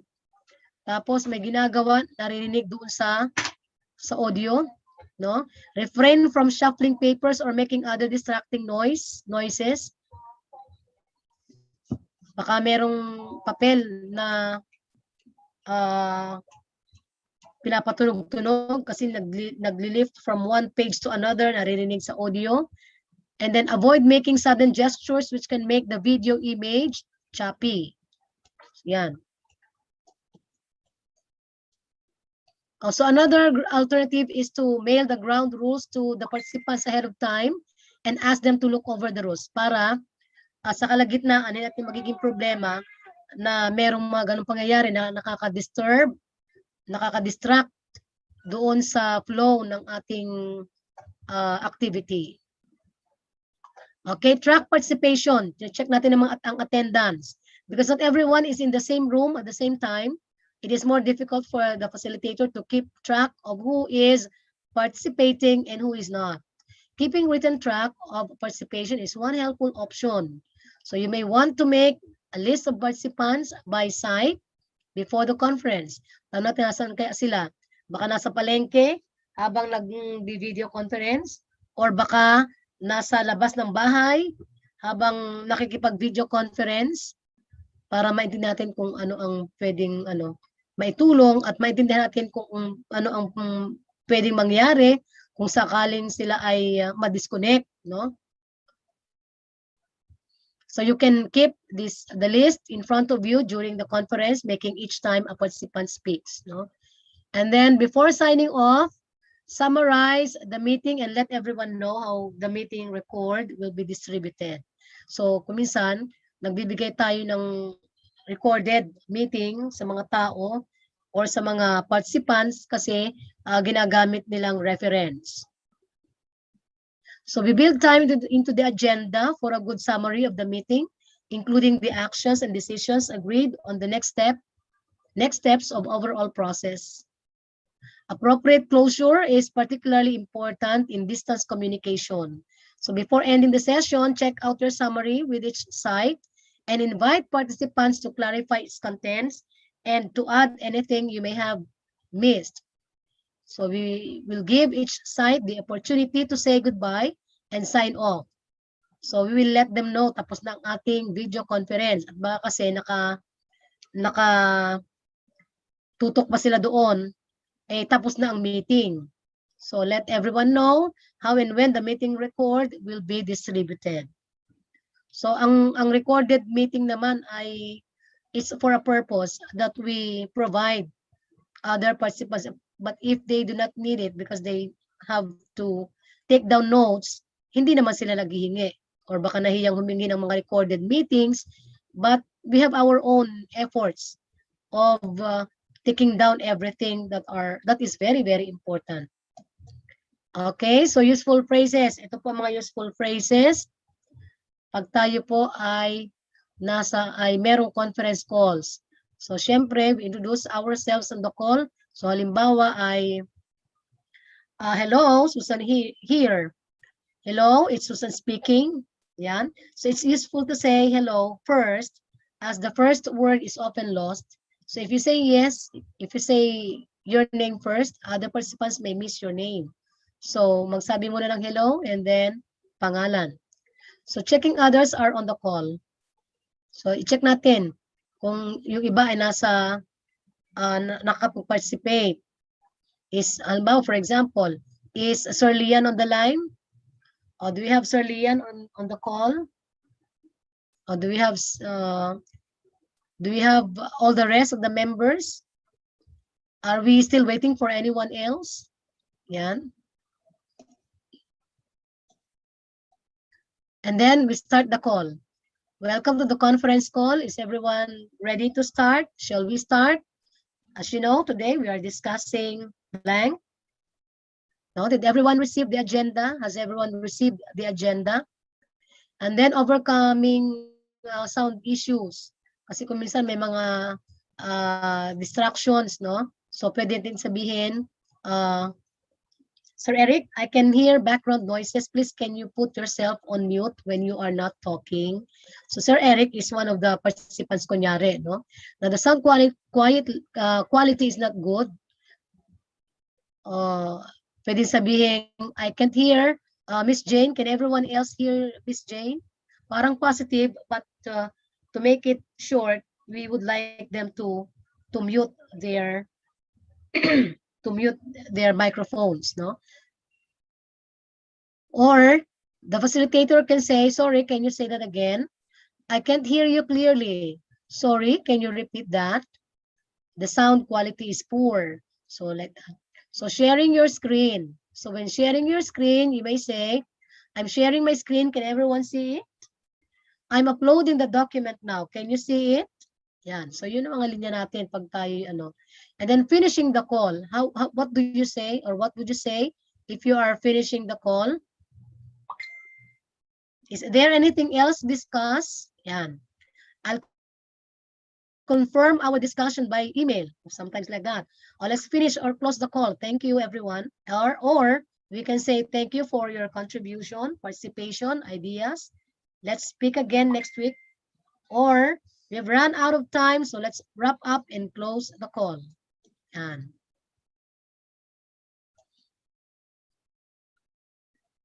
So, set of reminders again. Before the call, what shall we do? Review the agenda. If you are not running the meeting, take a close look at the agenda. So, dapat alam natin kung ano yung agenda, yung mga bagay-bagay na pag-uusapan sa meeting, no? So, this will help you prepare each point or topic ahead of time and help you anticipate the type of language that is going to be used. This way, you'll be less likely to become lost and confused. So, naglilista na tayo.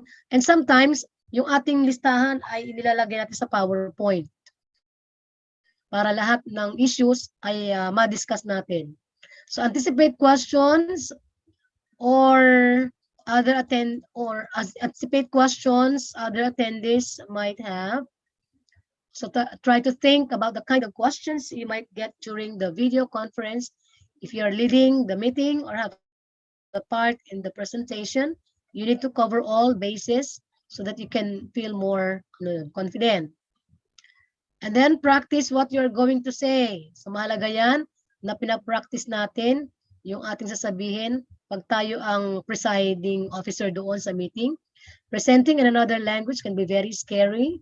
Before you go into the meeting, have a dry run or Sometimes wala nang dry run kasi gusto natin talaga i-meet yung ating mga kasama. Pero mahalaga na meron tayo talagang listahan ng agenda. No? So check your technology. Baka kulang, mahina ang signal. No? Baka kailangan ng desktop, walang desktop, o kaya ay walang laptop, kailangan ng laptop kasi meron tayong papanooring video and the cellphone will not work. No?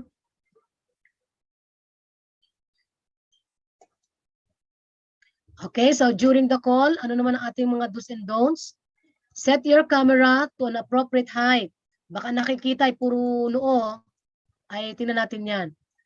Don't multitask. Everyone is remarkably busy, but taking your meeting time to answer your emails and check your messages looks incredible. So kung merong ginagawa habang nakikipag-conference, hindi tama. Kasi dapat nakafocus doon sa sinasabi ng facilitator. Do dress appropriately. Just because you're sitting at home doesn't mean baka tayo ay nakapajama habang nakikipag-usap. Sa bagay, hindi naman nakikita ng facilitator kung anong itsura natin pag tayo ay nakikipag-conference. But but it's also a respect to yourself that when you engage in a video conference, you also have to dress nicely because there might be a request that all of you would open your screen. Yan. Also, don't put too much pressure on yourself. Look directly into the camera, not all yourself on the screen. Baka yung screen ay ginagawa pa natin salamin at doon pa tayo nagtatanggal ng ating morning glory, no? Hindi natin alam na nakikita tayo ng ating mga kasama sapagkat sila ay maagang dumating doon sa nakapasok, no? Maaga sila nakapasok, tayo na nanalamin doon sa screen. So let's be on guard on that. Do check your surroundings, no? Make sure the room is properly lit and your background is simple and appropriate. Baka pag nagpakita ng screen ay madilim, hindi kayo makita doon. At napakadilim doon sa inyong kwarto. So light your area para kayo ay madilim makita. Then do take notes. This is very important. It is highly likely that you will be asked to act on something covered in the meeting. Having clear notes will help you remember what you need to take from the meeting. So bilang adult, madalas nakakalimutan natin yung ibang mga napagmimitingan. So it's a help. It's a great help that we have our conference notebook or we have our notes every time we have our meeting. So after the call, so when the meeting is over, review your notes and check what you need to do next. Then give yourself a pat on the back. Getting through a video conference is not only difficult but it's also stressful. Talaga naman nakakapagod talaga din kapag ganitong may video conference. Kasi siyempre, isa pa, hindi at nakikita yung ating mga kasama at nakatutok tayo dun sa slide. Or, siyempre, it's a challenge. No? This is a very challenging setup na yung iba sa atin ay hindi pa gamay pero nakayanan natin. So let us give ourselves a pat on our back pagkatapos ng video conference. Pag sa opening the meeting, another reminder, welcome and make introductions. Welcome and make introductions. Before we begin, pwede sabihin, before we begin, I'd just like to ask each person attending to introduce themselves. Lalo pag natin kilala yung mga nasa conference. Or pwede sabihin, just before we get started, could I ask everyone to introduce themselves? Or sometimes, kilala mo natin lahat sila, we check the attendance. No? We check the attendance. And then declare the basic rules and guidelines for the call. At this time, we'd like to go over the following procedures. First of all, as time is limited, please, can you keep your comments short and to the point? Or also, please, could you pause every now and then to allow others to respond? Or you can also say, and if you don't mind, could you identify yourself before speaking? Yan, kasi di na sila nakikita o natin kilala. And then, state the purpose of the teleconference. As you know, we're here to discuss. Yan, pwede sabihin ganyan. Or, pwede natin sabihin, our aim today is to discuss blah, blah, blah. And then, refer to the agenda. So, we can say, As you can see from the agenda, there are how many items to cover today? So kagaya ng ginawa natin kanina, sinabi natin doon ano-ano ba yung atatatalakayin para alam ng participants kung hanggang kailan, hanggang mahaba ba. Baka yung concerns niya ay naandoon sa listahan na nandoon sa slide, no? And you can also say, does everyone have a copy of the agenda? Or another one, state the timings. Pwede sabihin this teleconference will last 1 hour and we will finish by 3 o'clock, or we'll finish at 11 o'clock. Yan. We aim to finish by 3 o'clock. So when we aim to finish by 3 o'clock, we have to do so. Kasi siyempre nag-expect sila and meron pa nakahilerang mga trabaho pagkatapos ng conference. And then state the timing. Pwede sabihin, okay, let's start with the first item on the agenda. New approaches, okay, right? Let's start off with the first item on the agenda now, of the agenda on blank. Yan. Okay, so those are examples of expressions. And then during the meeting, halimbawa may nag-i-interrupt, ano ang pwede natin sabihin dito? I'm sorry to interrupt. This is Miss Janet. May I ask Sir Steve a question? Yan. Or pwede rin, Sir Steve, sorry to cut you off, but can I ask you something here? This is Miss Janet. Or may I interrupt? This is Miss Janet of Rodriguez Sub-Office. I have a question for Sir Lito. Sorry, Sir Steve, this is Miss Janet. Could you clarify what you mean by regarding like that? Excuse me, this is Miss Janet. May I ask? So marami tayong pwedeng gamitin expression kung gusto nating mag-interrupt doon sa ating conference na nagaganap. And then asking for more detail and clarification. So ano ang pwede mo maging sentences dito? So pwedeng, Sir Steve, could you be a little more specific? Or, Sir Steve, what exactly do you mean? Or, Sir, what do you mean by blank? Okay. So example yan ng mga statements or expressions na pwede nating gamitin if we would like to ask for more details or clarification. Okay, asking for repetition. Halimbawa, kung sa ating ipaulit dun sa tao na nagsasalita kung ano sinabi niya kanina, Sir Steve. Halimbawa, Sir Steve, I'm sorry, I was unable to follow you. Or, Sir Steve, could you repeat that last part? Or, Sir Steve, could you repeat that? Oh, those are examples of expressions. When checking understanding, kung gusto mo i-check yung understanding ng bawat isa, does that answer your question? Is that clear? Does that make sense? Yan. O, sa pag nagko-correct tayo ng misunderstandings, o baka hindi niya gaanong naintindihan, pwede sabihin, I'm sorry, that's not what I meant. What I mean is that, okay, perhaps I didn't explain very well. Let me put it another way. Or, I'm afraid there seems to have been a slight misunderstanding. So those are examples. And then, mga examples naman showing understanding, naintindihan na natin yung sinabi, yung in-explain. So we can say, aha, I see. Okay, so far so good. I've got it. Thanks. Yeah, so yun ang mga expressions. Okay, so closing the meeting again, completing the agenda, paano sabihin? All right. I think that covers everything. Okay, I think that covers everything for today. Or is there any other business? Yan, so pwede natin gamitin yan. Or, bago mag-end, let's ask for final comments. So before we end, I'd just like to go around and get these persons to make any final comments. So yan ang mga example. Or Steve or Sir Steve, would you like to offer any final thoughts? O Sir Tom, is there anything you would like to add? So as a facilitator, pwede ka tayong tumawag ng mga participants, and this can be our statements.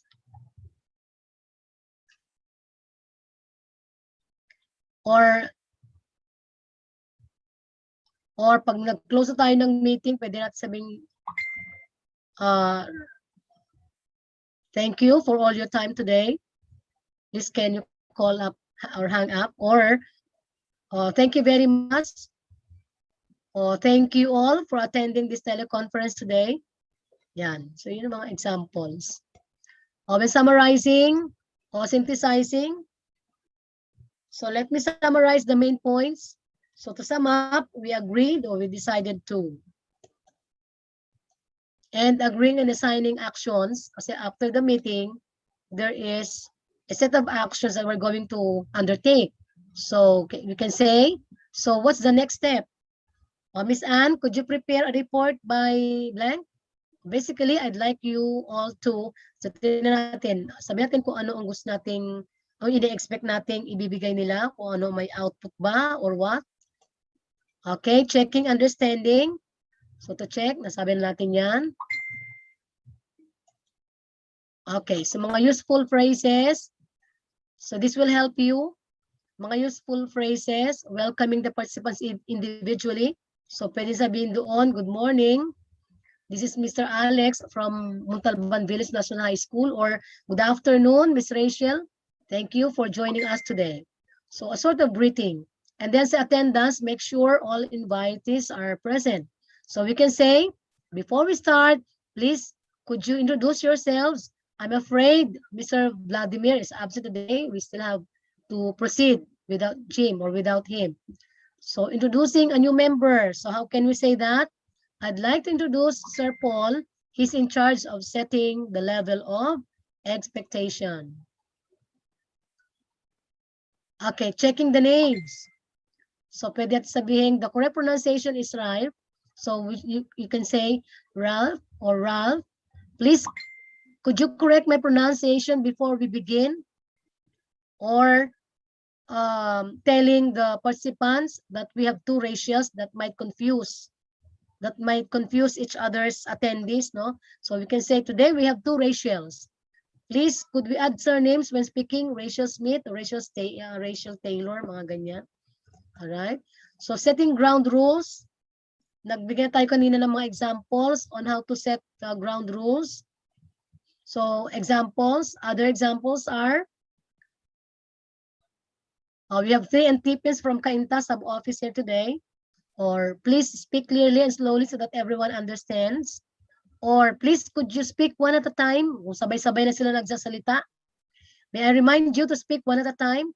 Could you check your microphone, please? Kung di naintindihan at baka naka-mute ay salita ng salita, no? Remember to switch off the mute button when you are speaking. Switch it on when you are not speaking. So those are reminders and setting the ground rules. Okay, so when you would like to check the volume and you want participants to hear you well, you can say, can you hear me? Okay, could you check your microphone, please? Yan. Problems with sound, let the other attendees know when you are experiencing problems with sound. So pwede natin sabihin, I can't hear you very well, or I can't hear very well. I'm sorry, I have a problem with my microphone. There's a lot of noise in the background. Could you check your microphone, please? John, you need to switch off the mute button if you want to speak. Okay. Problems understanding accents. Kasi kung minsan may mga kasama tayong may accent, hindi naintindihan. So these are statements, or this can be our expressions. Problems understanding part of a sentence. So you can ask the caller to repeat the sentence. I'm sorry, ma'am, but I didn't catch that. Could you repeat that, please? Okay. Example na lang yan. O sige, if there are two people speaking, sabay silang sasalita, hindi natin naiintindihan kasi sabay, no? So we can say, Sir Noel, can you continue? Or Sir John will come back to you in a moment or in a while. Okay, so giving effective virtual presentations. Yan. So reminders again, presenting to camera, using a body language, using voice techniques, keeping the message clear, using effective graphics, pre-performance checks, planning, and practice. So lahat ito naman ay discuss na kanina. Yan. On presenting to camera, make sure the audience can see your face. Look at the webcam lens or phone camera as much as you can to give the individual participants the feeling you are talking directly to them. This can be quite powerful. If it's set up right, this should look like you are sitting just across a table from the audience. So yan ang mga reminders natin. So using your body language. So you have to wear positive facial expressions, show eye contact, and hand gestures. Okay, so voice techniques, keep in mind, pace, speak slightly and slowly. Kasi kung minsan mabilis ang salita, hindi nila maintindihan. Yung pauses natin, use short half-second steps between phrases to help the audience keep up with you. Yung ating tone and stress, vary your tone. Baka magaya tayo na nagmo-monotone. Yung teacher, kasi may tono siya. At maraming beses nagsasabi ng okay, okay, okay, nagbibilang na. So, ganun din naman pag tayo ay nag-facilitate ng video conference. Okay, so keeping the message clear. So, using simple, direct language, using plain English, minimize jargon and idiom. No, staying on topic, going off topic not only waste time but takes focus away from your key message. Using signal language to help listeners follow your logic and to emphasize key points. Yan. So keeping the message clear, signal language, giving examples, concluding. So ito yung tatandaan natin pag tayo ay nag-facilitate ng video conference. Yan. So using effective graphics, keep it simple, minimize information, try to minimize the number of slides you have. Kasi kung marami yan, siguro it will take time, no? Consider what each graphic adds to your presentation. And then, pre-performance checks. Ayan ang mga questions. Is your background or clothing distracting? Wear your plain pattern clothes rather than stripes, spots, or checks. If possible, try presenting in front of a solid, plain background. Ayan, have a look what's behind you when presenting. Tell anyone who might interrupt. Check the technology. Does the microphone work? Is your Wi-Fi working? Do you know how to hotspot on your phone? Ayan. So, puro reminders na lang po ito. Planning and practice makes it perfect. And then, sa group activity natin, this is the last activity that we would like you to do at home. So, again, this is siguro hindi natin ito gagawin kasi ito ay group activity eh. And it would be impossible na ito ay magawa sa bahay. Di ba? So, Sir Lian, do we still have time to go with this? Sa group activity? Ma'am, it's up to you. But we still have time for this? It's already Ano? 10:31. So So, probably at you are 11 we shall end. Oo. Oo. This is, I am nearly done with my slide presentation. So ito na yung pinaka-last na group activity and 2 remaining slides perhaps would be presented and that's enough. So, tanungin kaya natin ang ating mga participants, can we work on this? Hello, participants. Hello, attendees. Hello, NTPians. Kaya ba natin itong gawin? Meron tayong simulation activity, online meeting of selected NTPians. We need 3 members to portray the role of a moderator who will facilitate the different parts of the video conference. So meron tayong A sa opening, sa C during, and C closing. So ano kaya sasabihin ng moderator sa opening? Ano kaya sasabihin ng moderator natin sa during and then sa closing part? Which expressions have been given and provided you earlier. And then ang meeting presider, who is in charge of facilitating the meeting, selecting his own agenda, And then the rest of the members will act as attendees or participants who will portray the different scenarios that may occur during the meeting. And then afterwards, we'll present it for 10 minutes. Okay, can we hear from the attendees? Will it be okay with you if you do this one? Group activity? Or exhausted na ba? We started at 8:15, I guess. 8:15? Yes, ma'am. Oo. So, I would just like to hear from our participants if they can do this. Anyway, I'm very considerate. If they cannot do this, it's fine with me. Anyway, I am expecting that all the inputs I've given them would be of great help in one way or another. Sige. Sa mga participants, pwede ba tayong what is your pleasure? Can we do this? Possible ba? Kasi tayo ay nasa kanya-kanyang kanya-kanyang site.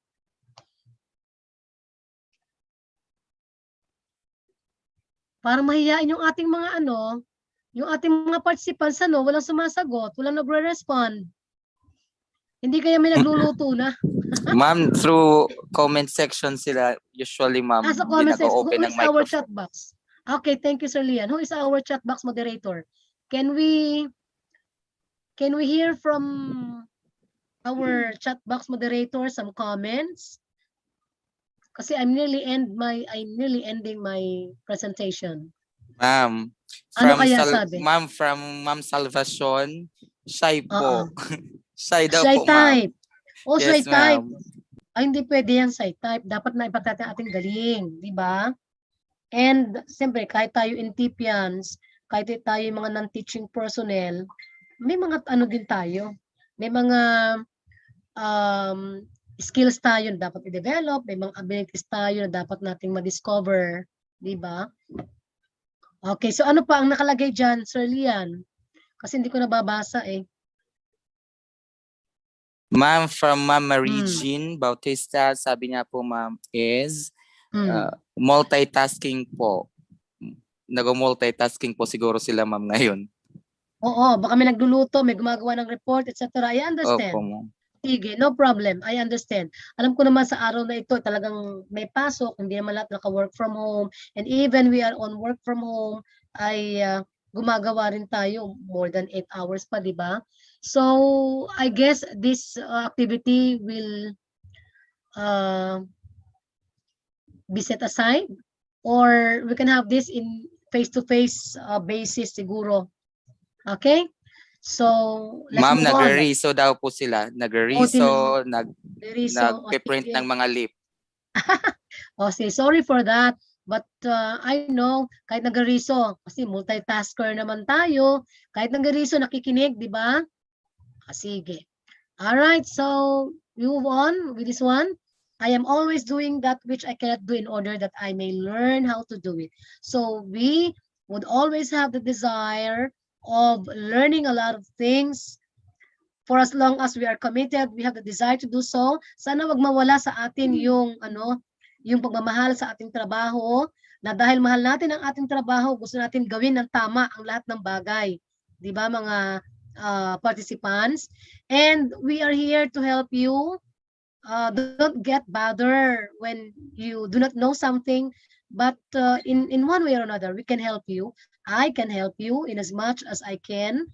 So, seek lang ng help.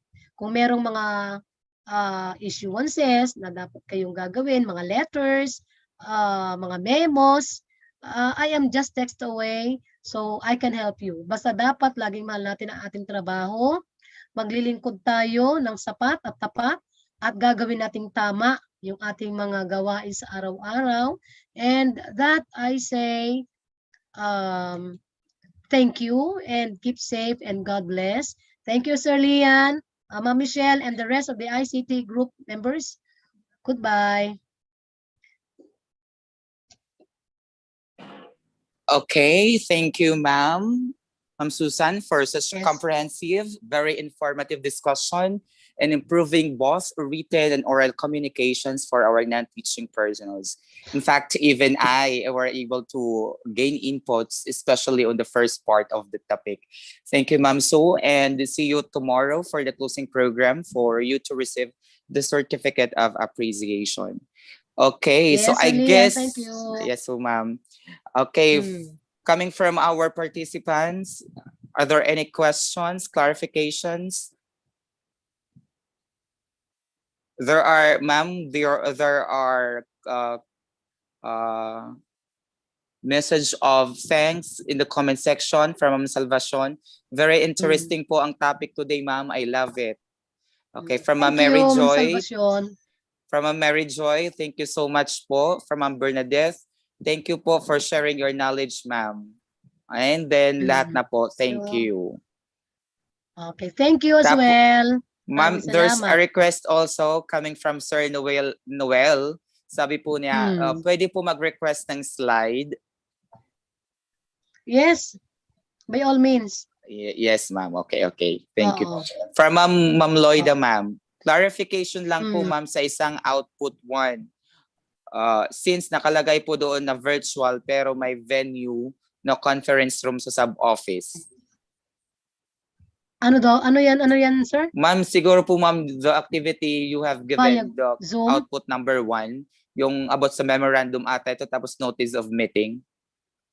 Oo, that was Yung the take number home nila. 1, ano. Oo. Meron ba tayong Google Classroom? Ay, dito ma'am, sa ating training, wala po ata, ma'am. How they submit their output? Ay, ma'am, there's a folder provided by the PMT where they will have to put their output, ma'am. Okay, perhaps it's the same avenue for the outputs, ano? Yes po, ma'am.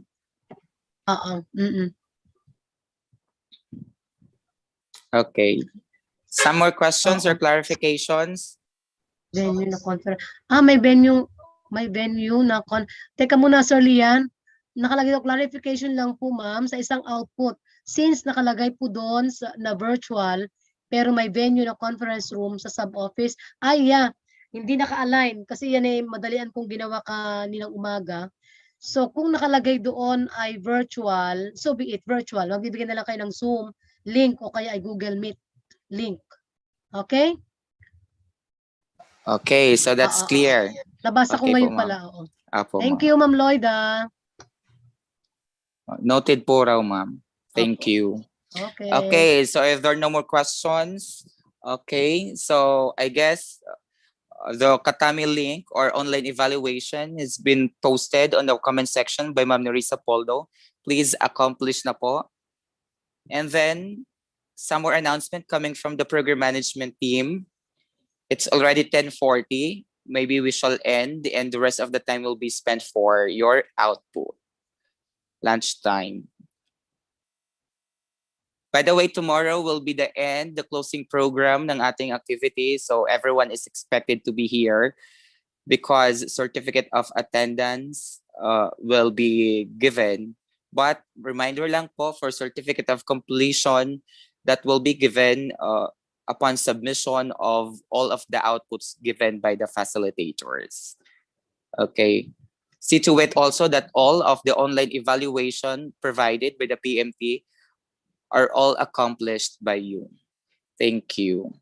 So wala na.